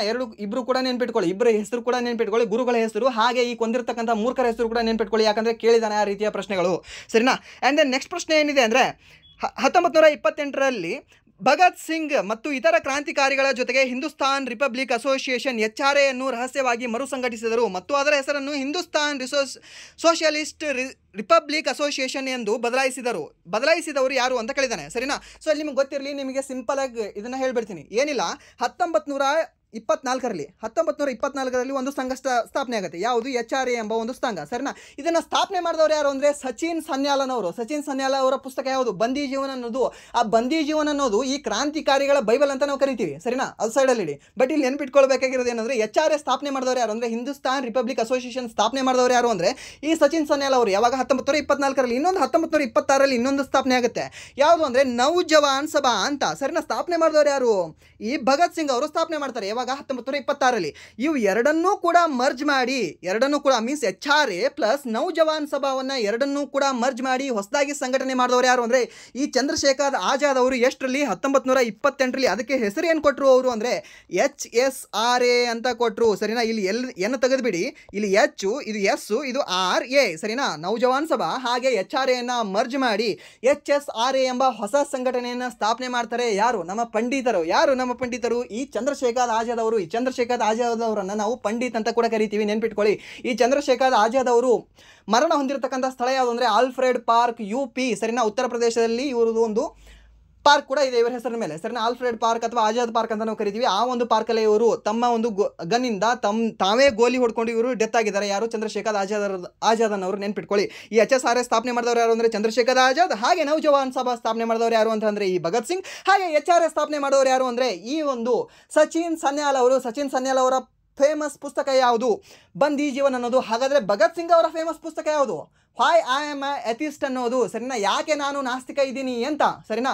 ವೈ ಐ ಆಮ್ ಅಥಿಸ್ಟ್, ನಾನು ಯಾಕೆ ದೇವರನ್ನು ನಂಬಲ್ಲ, ನಾನು ಯಾಕೆ ನಾಸ್ತಿಕನಿದ್ದೀನಿ ಅನ್ನೋ ಪುಸ್ತಕ ಯಾರ್ದು ಅಂದರೆ ಈ ಭಗತ್ ಸಿಂಗ್ ಅವ್ರದ್ದು. ನೆನ್ಪಿಟ್ಕೊಳ್ಳಿ. ಆ್ಯಂಡ್ ದೆನ್ ನೆಕ್ಸ್ಟ್ ಪ್ರಶ್ನೆ ಏನಿದೆ ಅಂದರೆ ಜ್ಯೋತಿಬಾ ಫುಲೆ ಅವರು 1848ರಲ್ಲಿ ತಮ್ಮ ಪತ್ನಿಯೊಂದಿಗೆ ಭಾರತದ ಮೊದಲ ಬಾಲಿಕೆಯರ ಶಾಲೆಯನ್ನು ಯಾವ ನಗರದಲ್ಲಿ ಪ್ರಾರಂಭ ಮಾಡಿದರು? ಪುಣೆಯಲ್ಲಿ ಪ್ರಾರಂಭ ಮಾಡ್ತಾರೆ, ಸರ್. 1848ರಲ್ಲಿ. ಈ 1848ರಲ್ಲಿ ಈ ಒಂದು ಜ್ಯೋತಿಬಾ ಫುಲೆ ಅವರು ಒಂದು ಶಾಲೆ ಮಾಡ್ತಾರೆ. ಒಂದು ಶಾಲೆಯನ್ನು ಮೊಟ್ಟ ಮೊದಲ ಒಂದು ಮಹಿಳೆಯರ ಶಾಲೆ ಪ್ರಾರಂಭ ಮಾಡ್ತಾರೆ, ಬಾಲಕಿಯರ ಶಾಲೆ. ಯಾವ ಒಂದು ರಾಜ್ಯದಲ್ಲಿ ಅಂದರೆ ಈ ಒಂದು ಮಹಾರಾಷ್ಟ್ರ ರಾಜ್ಯದ ಯಾವ ಒಂದು ಊರಿನಲ್ಲಿ ಅಂತ ನೋಡಿದ್ರೆ ಈ ಒಂದು ಪುಣೆಯಲ್ಲಿ ಪ್ರಾರಂಭ ಮಾಡ್ತಾರೆ, ಸರಿನಾ. ಮದ್ರಾಸ್ಗೆ ಇವ್ರದ್ದು ಕೂಡ ಕೊಡೋದು ತೊಗೊಳ್ಳೋದು ಏನಿಲ್ಲ, ದೆಹಲಿ ಕೂಡ ಇವ್ರದ್ದು ಕೊಡೋದು ತೊಗೊಳ್ಳೋದೇನಿಲ್ಲ, ಕಲ್ಕತ್ತಾನೂ ಕೂಡ ಅಲ್ಲ. ಬಟ್ ಏನಾದರೂ ನಿಮಗೆ ಪುಣೆ ಮತ್ತು ಮುಂಬೈ ಅಂತ ಕೊಟ್ಟಿದ್ರೆ ಸ್ವಲ್ಪ ಕನ್ಫ್ಯೂಷನ್ ಆಗಿರೋದೇನೋ, ಬಟ್ ಇಲ್ಲಿ ಪುಣೆ ಒಂದೇ ಇದೆ. ಸೊ ನೀವು ಈಸಿಯಾಗಿ ಟಿಕ್ ಹಾಕಿ ಬಂದುಬಿಡ್ಬೋದು. ಆ್ಯಂಡ್ ದೆನ್ ನೆಕ್ಸ್ಟ್ ಪ್ರಶ್ನೆ ಏನಿದೆ ಅಂದರೆ ಭಾರತದ ಈ ಕೆಳಗಿನ ಯಾವ ರಾಜ್ಯವು ಅರೇಬಿಯನ್ ಸಮುದ್ರದ ತೀರದಲ್ಲಿದೆ? ಯಾವುದಿದೆ ರೀ? ತಮಿಳುನಾಡು ಇದೆಯಾ? ಇಲ್ಲ, ಬಂಗಾಳಕೊಲ್ಲಿ ಪಕ್ಕ ಇದೆಯಲ್ಲ ಅದಕ್ಕೆ. ಅದಂತರ ಒಡಿಶಾ ಇದೆ, ಇದು ಕೂಡ ಬಂಗಾಳಕೊಲ್ಲಿ ಪಕ್ಕ ಇದೆ. ಆಂಧ್ರ ಪ್ರದೇಶ, ಒಡಿಶಾ, ವೆಸ್ಟ್ ಬೆಂಗಾಲ್ ಮತ್ತು ತಮಿಳುನಾಡು ಇವೆಲ್ಲವೂ ಕೂಡ ಏನಿದೆ ಅಂದರೆ ಪೂರ್ವ ಕರಾವಳಿಯನ್ನು ಹೊಂದಿದ್ದಾವೆ, ಮೀನ್ಸ್ ಬಂಗಾಳಕೊಲ್ಲಿಯನ್ನು ಗಡಿಯನ್ನಾಗಿ ಹೊಂದಿದ್ದಾವೆ. ಬಟ್ ಇಲ್ಲಿ ಗೋವಾ, ಗುಜರಾತು, ಈ ಮಹಾರಾಷ್ಟ್ರ, ಗೋವಾ, ಕರ್ನಾಟಕ ಮತ್ತು ಕೇರಳ ಏನಿದಾವಲ್ಲ, ಈ 5 ರಾಜ್ಯಗಳು ಈ ಬಂಗಾಳಕೊಲ್ಲಿ ಬಿಟ್ಟು ಅರೇಬಿಯನ್ ಸಮುದ್ರದ ಜೊತೆ ಗಡಿಯನ್ನು ಹಂಚಿಕೊಂಡಿದ್ದಾವೆ, ನೆನ್ಪಿಟ್ಕೊಳ್ಳಿ, ಕೇಳ್ತಾನೆ. ಆ್ಯಂಡ್ ದೆನ್ ನೆಕ್ಸ್ಟ್ ಪ್ರಶ್ನೆ ಏನಿದೆ ಅಂದರೆ ನೂತನ ರಾಜ್ಯಗಳ ಸೇರ್ಪಡೆ ಅಥವಾ ಸ್ಥಾಪನೆಯ ಬಗ್ಗೆ ಭಾರತ ಸಂವಿಧಾನದ ಈ ಕೆಳಗಿನ ಯಾವ ಅನುಚ್ಛೇದದಲ್ಲಿ ಸೇರಿಸಲಾಗಿದೆ ಅಂತ ಕೇಳಿದ್ದಾನೆ, ಸರಿನಾ. ನೂತನ ರಾಜ್ಯಗಳ ಸೇರ್ಪಡೆ ಅಥವಾ ಸ್ಥಾಪನೆಯ ಬಗ್ಗೆ, ಸರಿನಾ. ನೆನ್ಪಿಟ್ಕೊಳ್ಳಿ ಸರ್, 3 ಕೂಡ ಆಗಬಹುದಲ್ಲ. 3ರಲ್ಲಿ ಹೇಗೆ ಅಂದರೆ ಇದ್ದಿರ್ತಕ್ಕಂತಹ ರಾಜ್ಯವನ್ನೇ 2 ಮಾಡೋದು, 3 ಮಾಡೋದು, 4 ಮಾಡೋದು, 8 ಮಾಡೋದು, ಅದಕ್ಕೆ ಬೇರೆ ಹೆಸರನ್ನು ನೀಡೋದು. ಸೊ ಅದು ಹೇಳ್ತಕ್ಕಂಥ ವಿಧಿ ಯಾವುದು ಅಂದರೆ 3ನೇ ವಿಧಿ. ಬಟ್ ಏನಾದರೂ ಸ್ಥಾಪನೆ ಅಂತ ವರ್ಡ್ ಬಂತು ಅಂದರೆ, ನಿಮಗೆ ಸ್ಥಾಪನೆ ಅಂತ ಬಂತು ಅಂದರೆ, ಸೇರ್ಪಡೆ ಅಂತ ಬಂತು ಅಂದರೆ ಅವಾಗ ನೀವು ಹೇಳ್ಬೇಕಂತಹ ವಿಧಿ ಯಾವುದು ಅಂದರೆ 2ನೇ ವಿಧಿ, ಸರಿನಾ. 2ನೇ ವಿಧಿಯಲ್ಲಿ ಏನು ಅಂದರೆ ಇವಾಗ ಪಾಕಿಸ್ತಾನ ಮೇಲೆ ನಾವು ಯುದ್ಧ ಮಾಡಿದ್ವಿ ಅಂತ ಅನ್ಕೊಳ್ಳಿ, ಸರಿನಾ, ಮಾಡಲ್ಲ. ಇಫ್ ಏನಾದರೂ ಪಾಕಿಸ್ತಾನ ಮೇಲೆ ಯುದ್ಧ ಮಾಡ್ಕೊಂಡಿದ್ವಿ, ಲಾಹೋರ್ ಎಂಬ ಒಂದು ಜಿಲ್ಲೆಯನ್ನು ನಾವು ಪಡ್ಕೊಳ್ತೀವಿ, ಸರಿನಾ. ಲಾಹೋರ್ ಏನಿದೆ ಅಲ್ವ, ಆ ಲಾಹೋರ್ ಎಂಬ ಒಂದು ಜಿಲ್ಲೆಯನ್ನು ನಮ್ಮ ಒಂದು ದೇಶದಲ್ಲಿ ನಾವು ಪಡ್ಕೊಳ್ತೀವಿ. ಸೊ ಅದನ್ನು ನಾವು ಹೊಸ ರಾಜ್ಯದ ಸ್ಥಾನಮಾನ ಕೊಡಬೇಕಂದ್ರೆ ಯಾವ ಒಂದು ವಿಧಿ ಅನ್ವಯ ಅದನ್ನು ನಾವು ಕೊಡ್ತೀವಿ ಅಂತ ಅಂದರೆ ಈ ಒಂದು 2ನೇ ವಿಧಿ ಅನ್ವಯ ಕೊಡ್ತೀವಿ, ಸರಿನಾ. ಹಾಗಾದರೆ ಆಂಧ್ರ ಪ್ರದೇಶ ಸುಮ್ಮನೆ ಚೆನ್ನಾಗಿತ್ತು, ಫುಲ್ ದೊಡ್ಡದಾಗಿ ಚೆನ್ನಾಗಿತ್ತು. ಬಟ್ ಇವರಿಗೆ ಕೇಂದ್ರದವರಿಗೆ ಮನಸ್ಸು ಬರಲಿಲ್ಲ, ಹೊಡಿಬೇಕು ಅಂತ ಅವ್ರು ಕುಂತರು, ಹೊಡೆದ್ರು. ಯಾವ ಒಂದು ವಿಧಿಯ ಮೂಲಕ ಅದನ್ನು ಹೊಡೆದ್ರು, ಇಬ್ಬಾಗ ಮಾಡಿದ್ರು ಅಂತ ನೋಡಿದ್ರೆ 3ನೇ ಒಂದು ವಿಧಿಯ ಮೂಲಕ ಇದನ್ನು ಇಬ್ಬಾಗ ಮಾಡಿದ್ರು, ಸರಿನಾ. ಸೊ ಇಬ್ಬರು ಆರಾಮಿರ್ತಾರೆ, ಯಾರೋ ಒಂದಿಬ್ರು, ಸರಿನಾ, ಫ್ರೆಂಡ್ಸ್ ಅಂತ ಆದರೂ ಅನ್ಕೊಳ್ಳಿ, ಅವ್ರು ಏನಾದರೂ ಅನ್ಕೊಳ್ಳಿ, ಸರಿನಾ. ಸೊ ಇಬ್ಬರು ಆರಾಮಾಗಿರ್ತಾರೆ. ಅವ್ರ ಮಧ್ಯ 3ನೇದವ್ರು ಯಾರಾದರೂ ಬಂದರೆ ಅದು ಇಬ್ಬಾಗ ಆಗ್ತದೆ ತಾನೆ. ಸೊ ಹಾಗೆ ಇಬ್ಬಾಗ ಆಗಬೇಕು ಅಂದರೆ ಎಷ್ಟು ಜನ ಬೇಕು? 3 ಜನ ಬೇಕೇ ಬೇಕು ಅದಕ್ಕೆ. ಸೊ 3 ಅನ್ನೋ ನೆಂಬರ್ ನೆನ್ಪಿಟ್ಕೊಳ್ಳಿ, ನಿಮಗೆ ಗೊತ್ತಾಗುತ್ತೆ. ಹಾಗಾದರೆ 3ನೇದವ್ರು ಬಂದರೆ ಸುಮ್ಮನೆ ಕೊಡ್ತಾರಾ? ಅವ್ರಿಗೆ ಬಿಟ್ಟು ಹೋದವ್ರಿಗೆ ಏನಾದರೂ ಒಂದು ಹೆಸರು ಇಡ್ತಾರಲ್ವ. ಸೊ ಹಾಗೆ ಈ ಒಂದು ರಾಜ್ಯಕ್ಕೂ ಕೂಡ ಬೇರೆ ಒಂದು ಯಾವುದೋ ಒಂದು ಹೆಸರು ಇಟ್ಟಿದ್ದಾರೆ ಅಂತ ನೆನ್ಪಿಟ್ಕೊಳ್ಳಿ, ಸರಿನಾ. ಸೊ ಇವಾಗ ಕರ್ನಾಟಕದ ಬದಲು ಕರ್ನಾಟಕಕ್ಕಿಂತ ಬೇರೆ ಯಾವುದೋ ಒಂದು ಹೆಸರು ಇಡಬಹುದು. ಅಥವಾ ಈ ಮೈಸೂರು ರಾಜ್ಯ ಅಂತ ಇತ್ತಲ್ವಾ ಮೊದಲು, ಮೈಸೂರು ರಾಜ್ಯ ಇರೋದನ್ನ ಕರ್ನಾಟಕ ರಾಜ್ಯ ಅಂತ ಬದಲಾವಣೆ ಆಗ್ತದೆ. ಯಾವ ಒಂದು ವಿಧಿ ಅನ್ವಯ ಬದಲಾವಣೆ ಆಗ್ತದೆ? ಇದೇ ಒಂದು 3ನೇ ವಿಧಿ ಅನ್ವಯ ಬದಲಾವಣೆ ಆಗ್ತದೆ. 2ನೇ ವಿಧಿ ಅನ್ವಯ ಬದಲಾವಣೆ ಆಗಕ್ಕೆ ಸಾಧ್ಯನೇ ಇಲ್ಲ, ಯಾಕಂದ್ರೆ ಅದರಲ್ಲಿ ಹೇಳೇ ಇಲ್ಲ ನಾನು ಬದಲಾವಣೆ ಮಾಡ್ತೀನಿ ಅಂತ. ಹೊಸ ರಾಜ್ಯಗಳು ಏನಾದರೂ ತಂದು ನಿನಗೆ ಅಷ್ಟು ತಾಕತ್ತಿತ್ತು, ಹೊರಗಡೆ ಹೋಗಿ ಗೆದ್ಕೊಂಡು ಬಂದು ಆಯಿತು, ಸೇರ್ಪಡೆ ಮಾಡೋದಕ್ಕೆ 2ನೇ ವಿಧಿಯಲ್ಲಿ ನಿನಗೆ ಸ್ಥಾನಮಾನ ಕೊಡ್ತೀನಿ ಅಂತ ಹೇಳ್ತದೆ. ಯಾವುದು? 2ನೇ ವಿಧಿ, ಸರಿನಾ. ಇದು ಶಕ್ತಿಯ ಬಗ್ಗೆ ಹೇಳುತ್ತೆ, 3ನೇ ವಿಧಿ ಇಲ್ಲ. ಅದು ಮೈಂಡ್ ಗೇಮ್ ಬಗ್ಗೆ ಹೇಳುತ್ತೆ, ಯಾವುದೋ 3ನೇ ವಿಧಿ, ಸರಿನಾ. ಅದಕ್ಕೆ ಇದ್ದದಕ್ಕೆ 2 ಒಡೆದು ಆಳುವ ನೀತಿ, ಸರಿನಾ. ಯಾವಾಗ ಬಂತು ಒಡೆದು ಆಳುವ ನೀತಿ? 1858ರಲ್ಲಿ ಒಡೆದು ಆಳುವ ನೀತಿಯನ್ನು ಬ್ರಿಟಿಷರು ಅಫಿಷಿಯಲ್ ಆಗಿ ತರ್ತಾರೆ. ಒಡೆದು ಆಳುವ ನೀತಿ ಇದಕ್ಕಿಂತ ಮುಂಚೆ ಅನ್ಅಫಿಷಿಯಲ್ ಆಗಿ ಮಾಡ್ತಾ ಇರ್ತಾರೆ ಅವರು. ಬಟ್ ಒಡೆದು ಆಳುವ ನೀತಿ ಮೊದಲು ಬಂದಿರೋದು ಯಾವಾಗಂದ್ರೆ 1858ರಲ್ಲಿ, ಸರಿನಾ. ಹೋಗಿದೆಯಾ 1947ರಲ್ಲಿ? ಹೋಗಿಲ್ಲ. ಇಲ್ಲಿವರೆಗೂ ಕೂಡ ಇದೆ, ಸರಿನಾ. ಆ್ಯಸ್ ಅ ಹಿಂದೂ ಮುಸ್ಲಿಂ ಅಂತ ಇದೆ, ಇಲ್ಲ ಅಂತಂದರೆ ಮಹಾರಾಷ್ಟ್ರ ಕನ್ನಡಿಗರು ಅಂತ ಇದೆ, ಇಲ್ಲಾಂದರೆ ತಮಿಳ್ಸ್ ಕನ್ನಡಿಗರು ಅಂತ ಇದೆ, ಇಲ್ಲಾಂದರೆ ಕಾವೇರಿ ವಿಚಾರದಲ್ಲೂ ಆದರೂ ನಾವು ಜಗಳ ಆಡ್ತೀವಿ, ಇಲ್ಲಾಂದರೆ ನಾರ್ತ್ ಇಂಡಿಯನ್ಸ್ ಸೌತ್ ಇಂಡಿಯನ್ಸ್ ಅಂತ ಜಗಳ ಆಡ್ತೀವಿ, ಸರಿನಾ. ಒಟ್ಟಿನಲ್ಲಿ ಒಂದು ಟ್ರೆಂಡಿಂಗಲ್ಲಿ ಒಂದು ಟಾಪಿಕ್ ಇರಬೇಕು ಜಗಳ ಆಡೋಕ್ಕೆ, ಸರಿನಾ. ಹೊಡೆದಾಳಕ್ಕೆ ಅವರಿಗೂ ಕೂಡ ಒಂದು ಟಾಪಿಕ್ ಇರಬೇಕಲ್ವಾ, ಯಾಕಂದರೆ ಉದ್ಧಾರ ಅಂತೂ ಮಾಡೋದಿಲ್ಲ. ಆ್ಯಂಡ್ ದೆನ್ ನೆಕ್ಸ್ಟ್ ಪ್ರಶ್ನೆ ಏನಿದೆ ಅಂದರೆ, ಈ ಕೆಳಗಿನವುಗಳಲ್ಲಿ ಯಾವ ದೇಶಗಳ ಮಾನವ ಅಭಿವೃದ್ಧಿಯ ಮಟ್ಟವನ್ನು ಅಳೆಯುವ ಮಾರ್ಗಗಳಾಗಿದ್ದಾವೆ? 3 ಇದ್ದಾವೆ, ಸರಿನಾ. ಯಾವ್ದ್ಯಾವುದು ಅಂದರೆ, 1ನೇದು ತುಂಬ ಹೆಚ್ಚು, ಸರಿನಾ. 2ನೇದು ಯಾವುದು ಅಂದರೆ ನಿಮಗೆ ಮಧ್ಯಮ, ಹಾಗೆ ಈ ಒಂದು 3ನೇದು ಯಾವುದು ಅಂದರೆ ಕಡಿಮೆ, ಸರಿನಾ. ಕಡಿಮೆ, ಮಧ್ಯಮ ಮತ್ತು ತುಂಬ ಹೆಚ್ಚು ಅನ್ನೋದು ಈ ಮಾನವ ಅಭಿವೃದ್ಧಿ ಮಟ್ಟವನ್ನು ಅಳೆಯುವ ಮಾರ್ಗಗಳಾಗಿದ್ದಾವೆ, ಸರಿನಾ. ಯಾವ್ದ್ಯಾವುದು? ಕಡಿಮೆ, ಮಧ್ಯಮ ಮತ್ತು ತುಂಬ ಹೆಚ್ಚು. ಸರಾಸರಿಗಿಂತ ಕಡಿಮೆ ಅನ್ನೋದು ಇಲ್ಲವೇ ಇಲ್ಲ ಅಲ್ಲಿ, ಯಾವುದರಲ್ಲಿ? HDಯಲ್ಲಿ, ಸರಿನಾ. ಗೊತ್ತಿರಲಿ ನಿಮಗೆ. ಆ್ಯಂಡ್ ದೆನ್ ನೆಕ್ಸ್ಟ್ ಪ್ರಶ್ನೆ ಏನಿದೆ ಅಂದರೆ, ಸ್ವಾತಂತ್ರ್ಯ ಸಿಗುವುದಕ್ಕಿಂತ ಮೊದಲು ಭಾರತದಲ್ಲಿ ಅಧಿಕೃತವಾಗಿ ಅಭಿವೃದ್ಧಿ ಹೊಂದಿದ ಉದ್ಯಮ ಯಾವುದು? ಜವಳಿ ಉದ್ಯಮ ಅಲ್ವಾ. ಜೂಟನ್ನು ಬೆಳೀತಾ ಇದ್ರು, ಹತ್ತಿಯನ್ನು ಬೆಳೀತಾ ಇದ್ರು, ಅದಾಂತರ ನೂಲಿನ ಸೀರೆಗಳನ್ನು ಮಾಡ್ತಾ ಇದ್ರು. ಸೊ ಯಾವುದು ಇತ್ತು? ಈ ಒಂದು ಜವಳಿ ಉದ್ಯಮ ಅತ್ಯಧಿಕವಾಗಿತ್ತು. ಆಟೋಮೊಬೈಲ್ ಇತ್ತಾ? ಏನು ನಮ್ಮ ನಿಮ್ಮ ಅಜ್ಜ ಎಲ್ಲರೂ ಕೂಡ ಇದ್ರೇನು ಕಾರು ಬೈಕಲ್ಲಿ ತಿರುಗಾಡ್ತಿದ್ರ? ಇಲ್ಲ, ಸೈಕಲಲ್ಲಿ ತಿರುಗಾಡ್ತಿದ್ರು. ಇದು ಅಲ್ಲ, ಎಲೆಕ್ಟ್ರಾನಿಕ್ ಉದ್ಯಮ. ಅವಾಗಲೇ ಅವರು ಕೂಡ ಇದ್ರೆ ಹಾಯ್ ಹಲೋ ಏನು ಮಾಡ್ತಿದ್ಯಾ ಬೇಬಿ ಅಂತ ಮಾತಾಡ್ಬೋದಾಗಿತ್ತು ನಮ್ಮ ಅಜ್ಜಿ ಕೂಡ, ಸರಿನಾ. ಸೊ ಅವ್ರು ಮಾತಾಡಲಿಲ್ಲ. ಸೊ ಎಲೆಕ್ಟ್ರಾನಿಕ್ ಉದ್ಯಮ ಕೂಡ ಇರಲಿಲ್ಲ. IT ಉದ್ಯಮ ಅದನ್ನು ಕೂಡ ಇರಲಿಲ್ಲ, ಸರಿನಾ. ಸೊ IT ಉದ್ಯಮ ಇತ್ತು ಅಂತಂದರೆ ನಮ್ಮ ಬ್ರಿಟಿಷರು ಏನಿದಾರಲ್ವ, ನಮ್ಮ ಭಾರತ ದೇಶವನ್ನು ಇನ್ನೂ ಬಿಟ್ಟು ಹೋಗ್ತಾ ಇರಲಿಲ್ಲ ಅವರು. ಆ್ಯಂಡ್ ದೆನ್ ನೆಕ್ಸ್ಟ್ ಪ್ರಶ್ನೆ ಏನಿದೆ ಅಂದರೆ, ಅವರು ಇನ್ನೂ ಕೂಡ ನಮ್ಮ ಭಾರತ ದೇಶವನ್ನು ಬೆಳವಣಿಗೆ ಮಾಡಬೇಕು ಅಂತ ಅವ್ರ ಮನಸ್ಸಲ್ಲೂ ಕೂಡ ಇರಲಿಲ್ಲ. ಸೊ ಅದಕ್ಕೆ ಇದು ಯಾವುದು ಕೂಡ ಅವರು ತಂದಿರಲಿಲ್ಲ ನಮ್ಮ ಭಾರತ ದೇಶದಲ್ಲಿ. ಆ್ಯಂಡ್ ದೆನ್ ನೆಕ್ಸ್ಟ್ ಪ್ರಶ್ನೆ ಏನಿದೆ ಅಂದರೆ, ಸ್ವಾತಂತ್ರ್ಯದ ಸಮಯದಲ್ಲಿ ಭಾರತದ ಜನಸಂಖ್ಯೆಯ ಶೇಕಡ ಎಷ್ಟು ಜನರು ಕೃಷಿಯನ್ನು ಅವಲಂಬಿಸಿದರು? ಎಷ್ಟು ಜನರು? 75% ಜನ ಕೃಷಿಯನ್ನು ಅವಲಂಬನೆ ಹೊಂದಿರ್ತಾರೆ. ಯಾವಾಗ? 1947ರ ಸಮಯದಲ್ಲಿ, 1947 ಅಥವಾ 1940 ಮತ್ತು 50ರ ದಶಕ ಅಂತ ನಾವು ಹೇಳ್ತೀವಿ. ಆ್ಯಂಡ್ ದೆನ್ ನೆಕ್ಸ್ಟ್ ಪ್ರಶ್ನೆ ಏನಿದೆ ಅಂದರೆ, ಕೇಂದ್ರಾಡಳಿತ ಪ್ರದೇಶದಲ್ಲಿ ಶಾಸಕಾಂಗ ಸಭೆಯನ್ನು ಸ್ಥಾಪಿಸಲು ಈ ಕೆಳಗಿನವುಗಳಲ್ಲಿ ಸಂವಿಧಾನದ ಯಾವ ಅನುಚ್ಛೇದವು ಅವಕಾಶ ನೀಡುತ್ತದೆ? ಇವಾಗ ಶಾಸಕಾಂಗ ಸಭೆ ಅಂದರೆ ಏನ್ರಿ? ವಿಧಾನಸಭೆ ಅಂತ ನಾವು ಹೇಳ್ತೀವಲ್ಲ, ಆ ವಿಧಾನಸಭೆಯನ್ನು ಸ್ಥಾಪನೆ ಮಾಡಲು ಎಲ್ಲಿ ಕೇಂದ್ರಾಡಳಿತ ಪ್ರದೇಶದಲ್ಲಿ ಈ ಒಂದು ಶಾಸಕಾಂಗ ಸಭೆಯನ್ನು ಸ್ಥಾಪನೆ ಮಾಡಲು ಯಾವೊಂದು ಅನುಚ್ಛೇದ ಅವಕಾಶ ನೀಡ್ತದೆ? ಈ ಒಂದು 239A ವಿಧಿ ಏನಿದೆ ಅಲ್ವಾ, ಅದು ಅವಕಾಶ ನೀಡ್ತದೆ. ಮೀನ್ಸ್ ಏನಾಗಿದೆ ಇದು 239A ಅಂದರೆ? ತಿದ್ದುಪಡಿ ಮಾಡಿರ್ತಕ್ಕಂತಹ ಒಂದು ವಿಧಿಯಾಗಿದೆ ಇದು. ಸಂವಿಧಾನದಲ್ಲಿ, ಮೂಲ ಸಂವಿಧಾನದಲ್ಲಿ ಎಲ್ಲೂ ಕೂಡ ABCDEFGH ಅಂತ ಏನೂ ಇಲ್ಲ, ಸರಿನಾ. ಇದ್ರೆ ನಿಮಗೆ ಈ 239 ಬಂದರೆ ಸಬ್ ಆರ್ಟಿಕಲ್ 1 ಅಂತ ಬಂದಿರ್ತದೆ. ಮೂಲ ಸಂವಿಧಾನದಲ್ಲಿ ಅದು ಏನಾದರೂ ಇತ್ತು ಅಂದರೆ, ಹೀಗೆ ಮುಂದೆ ಏನಾದರೂ ವೇರಿಯೇಬಲ್ಸ್ ಇದ್ದಾವೆ ABCD ಪಕ್ಕ ತಿಳ್ಕೊಂಬಿಡಿ, ಅದು ತಿದ್ದುಪಡಿಯಾಗಿ ಬಂದಿರತಕ್ಕಂಥ ಒಂದು ಅನುಸೂಚಿಯಾಗಿದೆ ಅಂತ, ಸರಿನಾ. ಸೊ 239A ವಿಧಿಯಲ್ಲಿ ಏನು ಹೇಳ್ತದೆ ಅಂದರೆ, ನೀನು ಲಡಾಖಲ್ಲಿ ಏನಾದರೂ ಒಂದು ಶಾಸಕಾಂಗ ಸಭೆಯನ್ನು ಸ್ಥಾಪನೆ ಮಾಡಬೇಕು ಅಂತ ಇದೆಯಾ? ಓಕೆ ಮಾಡು, ನಿನಗೆ ಅನುಮತಿ ಕೊಡ್ತೀನಿ ಅಂತ ಹೇಳ್ತದೆ. ಯಾವುದು? 239A ವಿಧಿ. ಹಾಗೆ ಇವಾಗ ದೆಹಲಿಯಲ್ಲಿದ್ದಾವೆ, ಅದಾಂತರ ಈ ಪಾಂಡಿಚೇರಿಯಲ್ಲಿದೆ, ಸರಿನಾ. ಮತ್ತು ಇನ್ನೊಂದು ಯಾವ ರಾಜ್ಯದಲ್ಲಿದೆ? ದೆಹಲಿ, ಪಾಂಡಿಚೇರಿ ಮತ್ತು ಜಮ್ಮು ಕಾಶ್ಮೀರದಲ್ಲಿ. ಸರಿನಾ, ಈ 3 ರಾಜ್ಯಗಳಲ್ಲಿ ನಿಮಗೆ ಶಾಸಕಾಂಗ ಸಭೆ ಕಂಡು ಬರ್ತವೆ. ಆ ಶಾಸಕಾಂಗ ಸಭೆಯನ್ನು ಸ್ಥಾಪನೆ ಯಾವ ಒಂದು ವಿಧಿ ಅನ್ವಯ ನಾವು ಮಾಡ್ತೀವಿ ಅಂತ ನೋಡಿದ್ರೆ ಈ ಒಂದು 239A ವಿಧಿ ಅನ್ವಯ ನಾವು ಮಾಡ್ತೀವಿ. ಸರಿನಾ, ಯಾವುದನ್ನ ಶಾಸಕಾಂಗ ಸಭೆಯನ್ನು ಎಲ್ಲಿ ಈ ಒಂದು ಕೇಂದ್ರಾಡಳಿತ ಪ್ರದೇಶಗಳಲ್ಲಿ ಆ್ಯಂಡ್ ದೆನ್ ನೆಕ್ಸ್ಟ್ ಪ್ರಶ್ನೆ ಏನಿದೆ ಅಂದರೆ religion and ideology of the rebels of 1857 religion and ideology of the rebels of 1857 ಪುಸ್ತಕವನ್ನು ಬರೆದವರು ಯಾರು ಅಂತ ಕೇಳಿದ್ದಾರೆ. ಸರಿನಾ, religion and ideology of the rebels of 1857 ಯಾವುದು ಅಂದರೆ ಇಕ್ಬಾಲ್ ಹುಸೇನ್ ಅವರು ಬರೆದಿದ್ದಾರೆ. ಸರಿನಾ, ಇಕ್ಬಾಲ್ ಹುಸೇನ್ ಅವರು. ಸೊ ಇಲ್ಲಿ ಇನ್ನೊಬ್ಬ ಮೂರ್ಖ ಬರ್ತಾನೆ, ಯಾರು ಅಂದರೆ R.C. ಮಜುಮ್ದಾರ್. ಯಾಕೆ ಸರ್ ಅವ್ರನ್ನ ಮೂರ್ಖ ಅಂತೀರಾ ಅಂತಂದರೆ ಈ 1857 ದಂಗೆ ಇದೊಂದು ಜಸ್ಟ್ ಈ ಸೈನಿಕರ ದಂಗೆ ಆಗಿದೆ, ಇದು ಯಾವುದು ಕೂಡ ಸ್ವತಂತ್ರ ಸಂಗ್ರಾಮವೇ ಅಲ್ಲ ಅಂತ ಹೇಳ್ತಾನೆ. ಯಾರು ಅಂದರೆ ಈ ಮೂರ್ಖ R.C. ಮಜುಮ್ದಾರ್. ಸರಿನಾ, ಸೊ ಭಾರತದ ವಿರುದ್ಧವಾಗಿ ಯಾರಾದರೂ ಒಬ್ಬರು ಹೇಳಿಕೆ ನೀಡಿದ್ದಾರೆ ಭಾರತೀಯರು ಅಂತ ಅಂದರೆ ಇದೇ R.C. ಮಜುಮ್ದಾರ್ ಅನ್ನುವ ವ್ಯಕ್ತಿ. ಸರಿನಾ, ಇದು ಸೈನಿಕ ಒಂದು ದಂಗೆ ಆಗಿದೆ ಮಾತ್ರ. ಸರಿನಾ, ಜಸ್ಟ್ ಇದೊಂದು ರಿವೋಲ್ಟ್ ಆಗಿದೆ ಅಷ್ಟೇ. ಇದು ಯಾವುದೂ ಕೂಡ ಸ್ವತಂತ್ರ ಸಂಗ್ರಾಮ ಅಲ್ಲವೇ ಅಲ್ಲ, ಸುಮ್ಮನೆ ಅವರವರ ಒಂದು ಸ್ವಾರ್ಥಕ್ಕಾಗಿ ಮಾಡಿರ್ತಕ್ಕಂತಹ ದಂಗೆ ಆಗಿದೆ ಅಂತ ಹೇಳ್ತಾನೆ. ಯಾರು ಅಂದರೆ ಈ R.C. ಮಜುಮ್ದಾರ್ ಅನ್ನುವ ವ್ಯಕ್ತಿ. ನೆನ್ಪಿಟ್ಕೊಳ್ಳಿ, ಕೇಳ್ಬೋದು ನಿಮಗೆ. ಹಾಗಾದರೆ ಇದೊಂದು ಮೊಟ್ಟ ಮೊದಲ ಸ್ವತಂತ್ರ ಸಂಗ್ರಾಮವಾಗಿದೆ ಅಂತ ಹೇಳಿರ್ತಕ್ಕಂತಹ ವಿದೇಶಿಗ ಯಾರು ಅಂತ ನಿಮ್ಗೆ ಕೇಳ್ಬೋದು. ಅಥವಾ ಭಾರತದ ಪರವಾಗಿ ಪಾಸಿಟಿವ್ ಆಗಿ ಮಾತಾಡಿರ್ತಕ್ಕಂತಹ ಒಬ್ಬ ವಿದೇಶಿಗ ಯಾರು ಅಂದರೆ ಈ ಡಿಸ್ರೇಲಿ ಅಂತ ಕಂಡುಬರ್ತಾರೆ. ಸರಿನಾ, ಯಾರು ಡಿಸ್ರೇಲಿ ಅನ್ನೋ ವ್ಯಕ್ತಿ. ಈ ಡಿಸ್ರೇಲಿ ಏನಿದಾರಲ್ವ, ಈ ಡಿಸ್ರೇಲಿ ಅವರು ಹೇಳ್ತಾರೆ ಮೊಟ್ಟ ಮೊದಲ ಸ್ವತಂತ್ರ ಸಂಗ್ರಾಮ ಅಂತ ಹೇಳ್ತಾರೆ. ಯಾರು ವಿದೇಶಿಗ ಇವರು. ಸರಿನಾ, ನೆನ್ಪಿಟ್ಕೊಳ್ಳಿ, ಡಿಸ್ರೇಲಿ ಅನ್ನೋರು. ಬಟ್ ಇದೇ ಇವರು ಫಾರಿನರ್ ಆಗಿದ್ದರೂ ಕೂಡ ನಮ್ಮ ಭಾರತ ದೇಶದ ಪರವಾಗಿ, ನಮ್ಮ ಭಾರತ ದೇಶದ ಒಂದು ವೀರತ್ವದ ಪರವಾಗಿ ಇವರು ಹೇಳಿಕೆ ನೀಡ್ತಾರೆ. ಬಟ್ ಈತ ಏನು ಅಂದರೆ R.C. ಮಜುಮ್ದಾರ್ ಅದು ದಂಗೆ ಮಾತ್ರ ಆಗಿತ್ತು, ಅದು ಯಾವುದೇ ಕಾರಣಕ್ಕೆ ಸ್ವತಂತ್ರ ಸಂಗ್ರಾಮ ಅಲ್ಲ ಅಂತ ಹೇಳ್ತಾನೆ. ಯಾರು ಅಂದರೆ R.C. ಮಜುಮ್ದಾರ್. ನೆನ್ಪಿಟ್ಕೊಳ್ಳಿ, ಕೇಳ್ತಾನೆ ನಿಮಗೆ ಈ ರೀತಿಯ ಪ್ರಶ್ನೆ ಕೇಳಿದ್ದಾನೆ. ಯಾವ ಒಬ್ಬ ಭಾರತೀಯ ಇತಿಹಾಸಕಾರ ಭಾರತದ ವಿರುದ್ಧವಾಗಿ 1857 ದಂಗೆಯ ಬಗ್ಗೆ ಹೇಳಿಕೆ ನೀಡಿದ್ದ ಅಂತ ಕೇಳ್ತಾನೆ ನಿಮಗೆ. ಸೊ ಆಗ ನೀವು ಏನಂತ ಹೇಳಬೇಕಾಗತ್ತೆ ಅಂದರೆ R.C. ಮಜುಮ್ದಾರ್ ಅಂತ ಹೇಳಬೇಕಾಗತ್ತೆ. ಆ್ಯಂಡ್ ದೆನ್ ನೆಕ್ಸ್ಟ್ ಪ್ರಶ್ನೆ ಏನಿದೆ ಅಂದರೆ ಈ ಅಶೋಕ್ ಮೆಹ್ತಾ ಅನ್ನೋರು ಕೂಡ ಒಂದು ಪುಸ್ತಕ ಬರೆದಿದ್ದಾರೆ.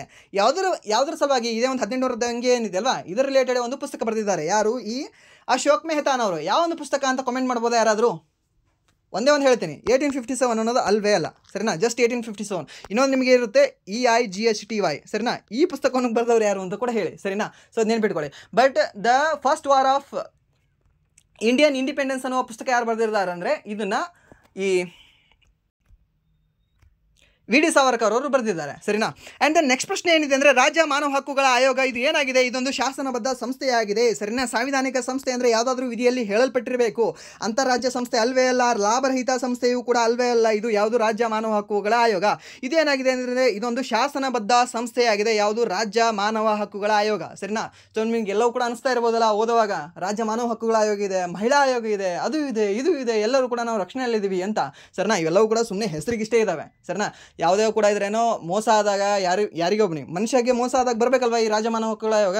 ಬರಲ್ಲ. ಸರಿನಾ, ಯಾವುದಾದ್ರೂ ಫುಲ್ ಟ್ರೆಂಡಿಂಗಲ್ಲಿ ಇರಬೇಕು, ಅಲ್ಲೇ ಇವರು ಫೇಸ್ ಕೂಡ ಕಾಣಿಸ್ಬೇಕಲ್ಲ ನ್ಯೂಸಲ್ಲಿ. ಸೊ ಆಗ ಮಾತ್ರ ಬರ್ತಾರೆ ಅನಿಸುತ್ತೆ, ಇನ್ ಮೈ ಒಪಿನಿಯನ್ ಹೇಳ್ತಿದ್ದೆ ನಾನು. ಸರಿನಾ, ಸೊ ನೀವು ಲಾಸ್ಟ್ ಒಂದು ಮೈಸೂರಲ್ಲಿ ಒಂದು ಇಂಟರ್ವ್ಯೂ ಆಯಿತು. ಈ ಮಹಿಳಾ ಆಯೋಗದ ಅಧ್ಯಕ್ಷೆ ನಿಮಗೆ ಯಾರು ಅಂತ ಗೊತ್ತಿರ್ತಾರೆ, ಚೌಧರಿ. ಸರಿನಾ, N. ಚೌಧರಿ.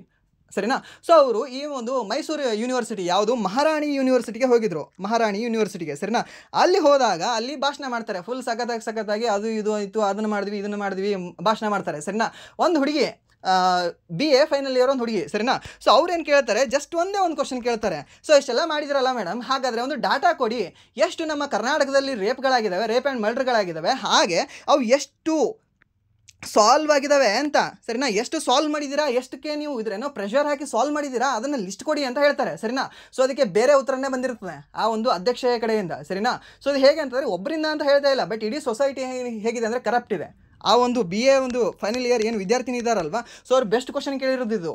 ಸೊ ಇಲ್ಲಿ ಒಬ್ಬರಿದ್ದಾರೆ, ಒಬ್ಬರನ್ನು ನಾನು ಹೇಳ್ತೀನಿ. ಸೊ ಹಾಗೆ ಇನ್ನೂ ಒಂದು 10 ಜನ ಆಗಬೇಕು, ಆ 10 ಜನ 100 ಜನ ಆಗ್ತಾರೆ. ಸರಿನಾ, ವಾಯ್ಸ್ ರೈಸ್ ಮಾಡಿದಾಗಲೇ ಮಾತ್ರ ನಮಗೆ ಸ್ವತಂತ್ರ ಸಿಕ್ಕಿರೋದು.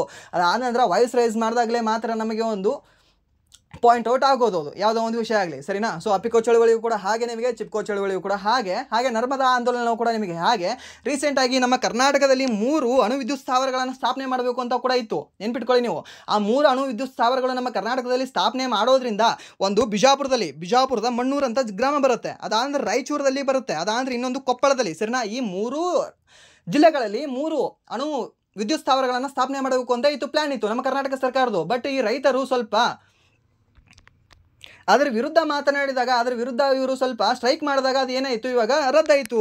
ಮೀನ್ಸ್ ಒಳ್ಳೇದಲ್ವ ಇವಾಗ ರೈತರಿಗೆ. ಇವಾಗ ನೀವು ರಾಯಚೂರಲ್ಲಿ ಹೋಗಿ ಅದಾದ ನಂತರ ಬೇರೆ ಬೇರೆ ಕೆಲವೊಂದು ಪ್ರದೇಶಗಳಲ್ಲಿ ಹೋಗಿ ಅಲ್ಲಿ ಎಷ್ಟಿದೆ ಅಂದರೆ ಬದುಕಕ್ಕೆ ಕೂಡ ಆಗಲ್ಲ, ಅಲ್ಲಿ ಅಷ್ಟು ಹೀಟಾಗಿರುತ್ತೆ, ಸರಿನಾ. ಸೊ ಇಲ್ಲಿ ರೈತರ ಒಂದು ಜಮೀನನ್ನು ತೊಗೊಂಡು ಇದೆಲ್ಲವೂ ಕೂಡ ಮಾಡಬೇಕು ಅಂತ ಇತ್ತು. ಅವರು ವಾಯ್ಸ್ ರೈಸ್ ಮಾಡಿದ್ರು, ಸೊ ಅದಕ್ಕೆ ಅದು ಹೋಯ್ತು. ಇಫ್ ಏನಾದರೂ ಅವ್ರು ವಾಯ್ಸ್ ರೈಸ್ ಮಾಡಲಿಲ್ಲ, ಅವರು ಅಷ್ಟೇ ಕುಂತ್ಕೊಂಡಿದ್ರು ಅಂದರೆ ಅದು ಕೂಡ ಇಲ್ಲಿ ಬರ್ತಿತ್ತು, ಸರಿನಾ. ಮೀನ್ಸ್ ಏನು ಅಂದರೆ ಅಲ್ಲಿಯೂ ಕೂಡ ಈ ಒಂದು ಬಿಜಾಪುರದಲ್ಲಿ, ರಾಯಚೂರಲ್ಲಿ ಮತ್ತು ಈ ಒಂದು ಕೊಪ್ಪಳದಲ್ಲಿ ಇನ್ನೂ 3 ಅಣುವಿದ್ಯುತ್ ಸ್ಥಾವರಗಳು ಸ್ಥಾಪನೆ ಆಗಿರೋದೇನೋ, ಸರಿನಾ. ಅದು ನಮ್ಮ ಅಭಿವೃದ್ಧಿ ಅಂತ ನಾವು ಹೇಳ್ಬೋದು. ಬಟ್ ಅಭಿವೃದ್ಧಿ ಹೇಗೆ? ಜೀವನನೇ ಹೋದ ನಂತರ ಅಭಿವೃದ್ಧಿ ತೊಗೊಂಡು ಏನು ಮಾಡ್ತೀರಾ, ಸರಿನಾ. ಜೀವವೇ ಹೋದ ನಂತರ ಅಭಿವೃದ್ಧಿ ತೊಗೊಂಡು ಏನು ಮಾಡ್ತೀರಾ. ಆ್ಯಂಡ್ ದೆನ್ ನೆಕ್ಸ್ಟ್ ಪ್ರಶ್ನೆ ಏನಿದೆ ಅಂದರೆ 2024 ಅಕ್ಟೋಬರ್ನಲ್ಲಿ ಹಣಕಾಸು ಸೇವೆಗಳ ಸಂಸ್ಥೆಗಳ ಬ್ಯೂರೋದವರು FSIB ಅಶೋಕ್ ಚಂದ್ರ ಅವರನ್ನು ಈ ಕೆಳಗಿನ ಯಾವ ಬ್ಯಾಂಕಿನ ಮುಂದಿನ ವ್ಯವಸ್ಥಾಪಕ ನಿರ್ದೇಶಕ ಮತ್ತು ಕಾರ್ಯನಿರ್ವಾಹಕ ಅಧಿಕಾರಿಯಾಗಿ ನೇಮಿಸಲು ಶಿಫಾರಸು ಮಾಡಿದೆ ಅಂತ ಕೇಳಿದ್ದಾರೆ, ಸರಿನಾ. ಯಾರು ಅಂದರೆ ಅಶೋಕ್ ಚಂದ್ರ ಅವರನ್ನು ಯಾವ ಒಂದು ಬ್ಯಾಂಕಿನ CEO ಆಗಿ ನೇಮಿಸಿದ್ದಾರೆ ಅಂತ ನೋಡಿದರೆ ಈ ಒಂದು ಪಂಜಾಬ್ ನ್ಯಾಷನಲ್ ಬ್ಯಾಂಕಿನ ಒಂದು CEO ಆಗಿ ನೇಮಕ ಮಾಡಿದ್ದಾರೆ, ನೆನ್ಪಿಟ್ಕೊಳ್ಳಿ. ಹಾಗೆ ಈ ಪಂಜಾಬ್ ನ್ಯಾಷನಲ್ ಬ್ಯಾಂಕ್ ಇನ್ನೂ ಮತ್ತೆ ನ್ಯೂಸಲ್ಲಿದೆ. ಯಾಕೆ ನ್ಯೂಸಲ್ಲಿದೆ? ಯಾಕೆಂದರೆ ಇವಾಗ ಬ್ಯಾಂಕಲ್ಲಿ ನೀವು ಯಾವುದಾದ್ರೂ ಒಂದು ಬ್ಯಾಂಕಲ್ಲಿ ಖಾತೆ ತೆಗೆದಿದ್ರೆ ಮಿನಿಮಮ್ ಅಮೌಂಟ್ ಇಷ್ಟು ಇಡಬೇಕು ಅಂತ ಇದೆಯಲ್ವಾ. 2,000 ಇಡು, 4,000 ಇಡು, 5,000 ಇಡು, ಇಲ್ಲ ಅಂತಂದರೆ ಅದು ಇದನ್ನಾಗುತ್ತೆ, ಮೈನಸ್ ಆಗ್ತವೆ ದುಡ್ಡು ಅಂತ ಹೇಳ್ತಾನಲ್ವಾ ಮ್ಯಾನೇಜರ್ ನಿಮಗೆ.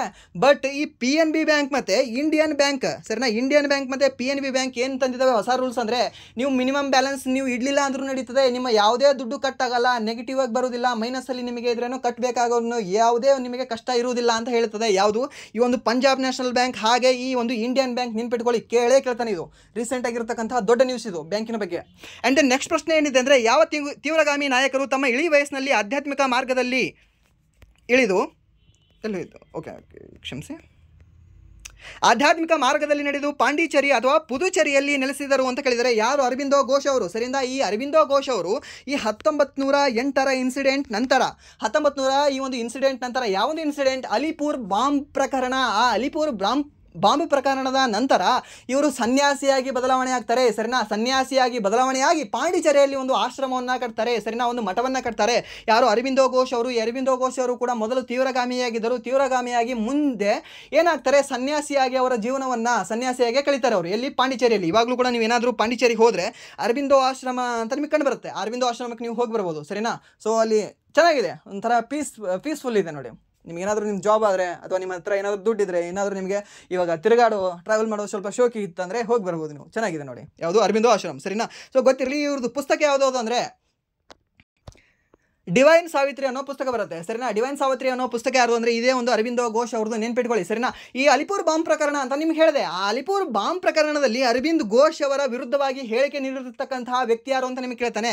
ಯಾರು ಅಂದರೆ ಬಿಪಿನ್ ಚಂದ್ರ ಪಾಲ್, ಸರಿನಾ. ಈ ಬಿಪಿನ್ ಚಂದ್ರ ಪಾಲ್ ಏನಿದಾರಲ್ವಾ, ಇವರು ಅರವಿಂದ್ ಘೋಷರ ಒಂದು ವಿರುದ್ಧವಾಗಿ ಹೇಳಿಕೆಯನ್ನು ನೀಡ್ತಾರೆ, ಸರಿನಾ. ಕೋರ್ಟಿನಲ್ಲಿ ಸಾಕ್ಷಿ ನೀಡ್ತಾರೆ, ಸುಳ್ಳು ಸಾಕ್ಷಿ ನೀಡ್ತಾರೆ. ಸುಳ್ಳು ಒಂದು ಸಾಕ್ಷಿಯನ್ನು ನೀಡಿರತಕ್ಕಂತಹ ವ್ಯಕ್ತಿ ಯಾರು ಅಂದರೆ ಬಿಪಿನ್ ಚಂದ್ರ ಪಾಲ್ ಅನ್ನೋರು, ನೆನ್ಪಿಟ್ಕೊಳ್ಳಿ. ಕೇಳಬಹುದು ನಿಮಗೆ. ಯಾಕೆಂದರೆ ಯಾವೊಂದು ಇನ್ಸಿಡೆಂಟ್ ನಂತರ ಅವರು ಸನ್ಯಾಸಿಯಾಗಿ ಬದಲಾವಣೆ ಆದರು, ಯಾವೊಂದು ವರ್ಷದಲ್ಲಿ ಅವರು ಸನ್ಯಾಸಿಯಾಗಿ ಬದಲಾವಣೆ ಆದರು, ಯಾರ ಒಂದು ಹೇಳಿಕೆಯಿಂದ ಅವರು ರೋಸಿ ಹೋದರು ಅಂತ ನಿಮ್ಗೆ ಕೇಳ್ಬೋದು. ಸೊ ಅವಾಗ ಯಾರು ಅಂತ ಹೇಳಬೇಕಾಗುತ್ತೆ ಅಂದರೆ ಬಿಪಿನ್ ಚಂದ್ರ ಪಾಲ್ ಅಂತ ಹೇಳಬೇಕಾಗುತ್ತೆ. ಯಾವೊಂದು ಪ್ರಕರಣ ಅಂದರೆ ಅಲಿಪುರ್ ಬಾಂಬ್ ಪ್ರಕರಣ. ಹಾಗೆ ಇನ್ನೊಂದು ಯಾವೊಂದು ವರ್ಷ ಅಂದರೆ 1908. ಸರ್, ಅಲಿಪುರ್ ಬಾಂಬ್ ಪ್ರಕರಣ 1908ರಲ್ಲಿ ನಡೆದಿಲ್ಲ ಸರ್, ಯಾಕಂದರೆ 1908ರಲ್ಲಿ ನಡೆದಿರೋದು ಮುಜಾಫರ್ ಬಾಂಬ್ ಪ್ರಕರಣ ಅಂತ, ಸರಿನಾ. ಹೌದು ಸರ್, ಮುಜಾಫರ್ ಬಾಂಬ್ ಪ್ರಕರಣ ನಡೆದಿರೋದು ಕೂಡ 1908ರಲ್ಲೇ. ಹಾಗೆ 1908ರಲ್ಲಿ ನಡೆದಿರ್ತಕ್ಕಂಥ ಇನ್ನೊಂದು ಪ್ರಕರಣ ಯಾವುದು ಅಂದರೆ ಈ ಅಲಿಪುರ್ ಬಾಂಬ್ ಪ್ರಕರಣ. ನೆನ್ಪಿಟ್ಕೊಳ್ಳಿ, ಈ ಮುಜಾಫರ್ ಬಾಂಬ್ ಪ್ರಕರಣ ನಿಮಗೆ ಬಿಹಾರದಲ್ಲಿ ಕಂಡುಬಂದರೆ ಈ ಅಲಿಪುರ್ ಬಾಂಬ್ ಪ್ರಕರಣ ನಿಮಗೆ ವೆಸ್ಟ್ ಬೆಂಗಾಲಲ್ಲಿ ಕಂಡುಬರುತ್ತೆ, ಸರಿನಾ. ಇವರು ಬಾಂಬ್ ತಯಾರು ಮಾಡ್ತಿರ್ತಾರೆ, ಯಾರು? ಅರವಿಂದೋ ಘೋಷ್ ಅವರು. ಸೊ ಅದಕ್ಕೆ ಬಾಂಬ್ ತಯಾರು ಮಾಡುವಾಗ ಇವರಿಗೆ ಹಿಡಿದುಕೊಳ್ತಾರೆ ನಮ್ಮವರೇ. ಆ್ಯಂಡ್ ದೆನ್ ನೆಕ್ಸ್ಟ್ ಪ್ರಶ್ನೆ ಏನಿದೆ ಅಂದರೆ 2025 ಸೆಪ್ಟೆಂಬರ್ನಲ್ಲಿ ಬಿಡುಗಡೆಯಾದ ಅರುಂಧತಿ ರಾಯ್ ಅವರ ಮೊದಲ ಆತ್ಮಚರಿತ್ರೆಯ ಶೀರ್ಷಿಕೆ ಏನು ಅಂತ ಕೇಳಿದ್ದಾನೆ, ಸರಿನಾ. ಆತ್ಮಚರಿತ್ರೆಯ ಪುಸ್ತಕ ಹೆಸರೇನು ಅಂದರೆ Mother Mary comes to me ಅಂತ ಇದೆ. ಯಾರ್ದು? ಈ ಒಂದು ಅರುಂಧತಿ ರಾಯ್ ಅವರ ಪುಸ್ತಕ, ಸರಿನಾ. ನೀವೆಲ್ಲರೂ ಕೂಡ ಓದಿರ್ತೀರಾ. ಅರುಂಧತಿ ರಾಯ್ ಅವರ ಪುಸ್ತಕ ಯಾವುದು? The god of small things ಅನ್ನೋ ಪುಸ್ತಕ, ಸರಿನಾ. ಈ the god of small things ಅನ್ನೋ ಪುಸ್ತಕ ಜಾಸ್ತಿ ಯಾರು ನೀವು ಓದಿರ್ತೀರ ಅಂದರೆ ಅರುಂಧತಿ ರಾಯ್ ಅವ್ರದ್ದು. ಬಟ್ ಅವ್ರದ್ದು ಒಂದು ಆತ್ಮಚರಿತ್ರೆ ಅಥವಾ ಒಂದು ಆಟೋಬಯೋಗ್ರಫಿ ಯಾವುದು ಅಂತ ನಿಮಗೆ ಕೇಳಿದ್ರೆ Mother Mary comes to me ಅನ್ನೋ ಒಂದು ಪುಸ್ತಕ ಆಗಿದೆ. ಯಾರ್ದು? ಈ ಒಂದು ಅರುಂಧತಿ ರಾಯ್ ಅನ್ನೋರ್ದು. ಈ ಅರುಂಧತಿ ರಾಯ್ ಅವರಿಗೆ 2024ರಲ್ಲಿ ಪೆನ್ ಪಿಂಟರ್ ಅವಾರ್ಡ್ ದೊರೆತಿದೆ. ಹಾಗಾದರೆ ಪೆನ್ ಪಿಂಟರ್ ಅವಾರ್ಡ್ನ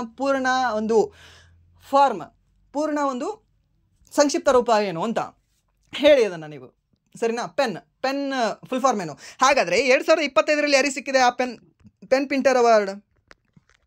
ಯಾರಿಗೆ ಸಿಕ್ಕಿದೆ?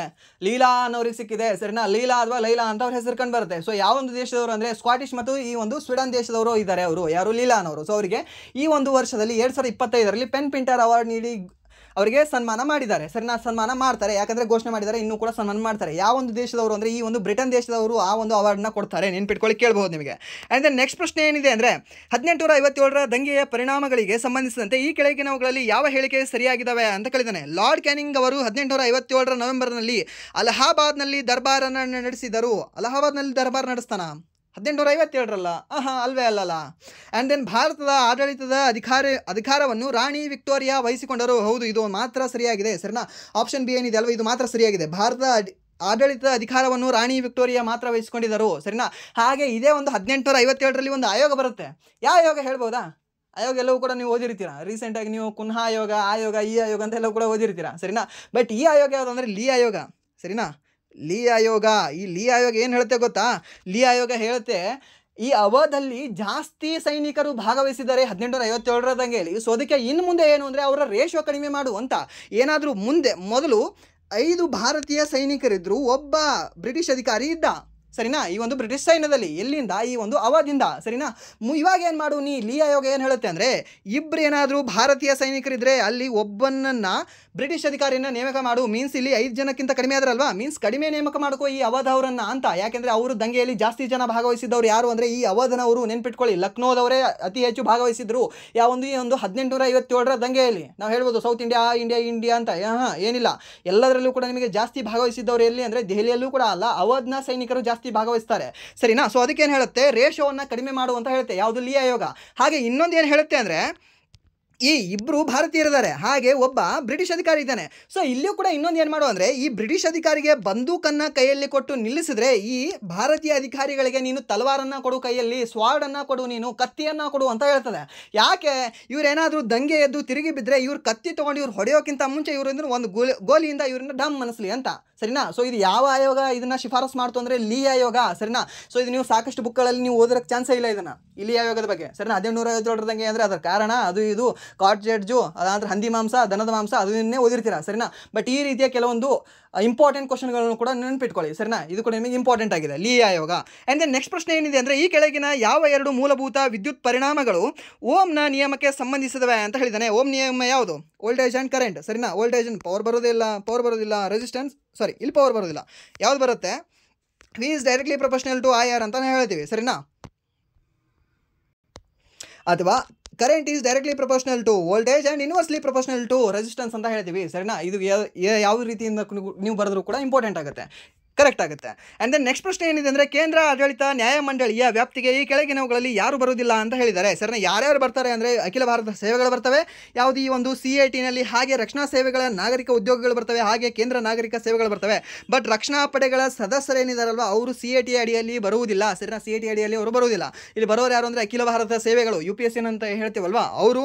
ಅದಾದ ನಂತರ ಕೇಂದ್ರ ನಾಗರಿಕ ಸೇವೆಗಳು. ಸೊ ಅಗೇನ್ ನಿಮಗೆ ಅದೇ. ಆ್ಯಂಡ್ ದೆನ್ ನೆಕ್ಸ್ಟ್ ನಿಮಗೆ ಈ ಒಂದು ರಕ್ಷಣಾ ಸೇವೆಗಳ ನಾಗರಿಕ ಉದ್ಯೋಗಿಗಳು ಕೂಡ ಕಂಡುಬರ್ತಾರೆ. ಯಾವುದರಲ್ಲಿ? ಈ ಒಂದು CATಯಲ್ಲಿ, ಕೇಂದ್ರ ಆಡಳಿತ ನ್ಯಾಯಮಂಡಳಿಯಲ್ಲಿ.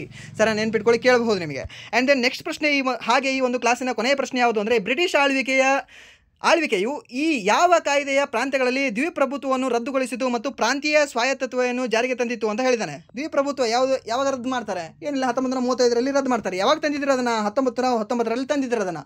ಸರಿನಾ, 1919ರಲ್ಲಿ ಈ ಪ್ರಾಂತ್ಯಗಳಲ್ಲಿ ದ್ವಿಪ್ರಭುತ್ವವನ್ನು ತೊಗೊಂಡು ಬಂದು ಅದನ್ನು 1935ರಲ್ಲಿ ರದ್ದು ಮಾಡ್ತಾರೆ. ಸರಿನಾ, ಪ್ರಾಂತ್ಯಗಳಲ್ಲಿ ರದ್ದು ಮಾಡಿ ಸೆಂಟ್ರಲಲ್ಲಿ ಅದನ್ನು ಸ್ಥಾಪನೆ ಮಾಡ್ತಾರೆ. ಯಾರು? ಬ್ರಿಟಿಷರು, ನೆನ್ಪಿಟ್ಕೊಳ್ಳಿ. ಸರಿನಾ, ಹಾಗೆ ನೆಕ್ಸ್ಟ್ ಪ್ರಶ್ನೆ ಏನಿದೆ ಅಂದರೆ ಓಕೆ, ಇದೊಂದು ಲಾಸ್ಟ್ ಮಾಡಿಬಿಡೋಣ.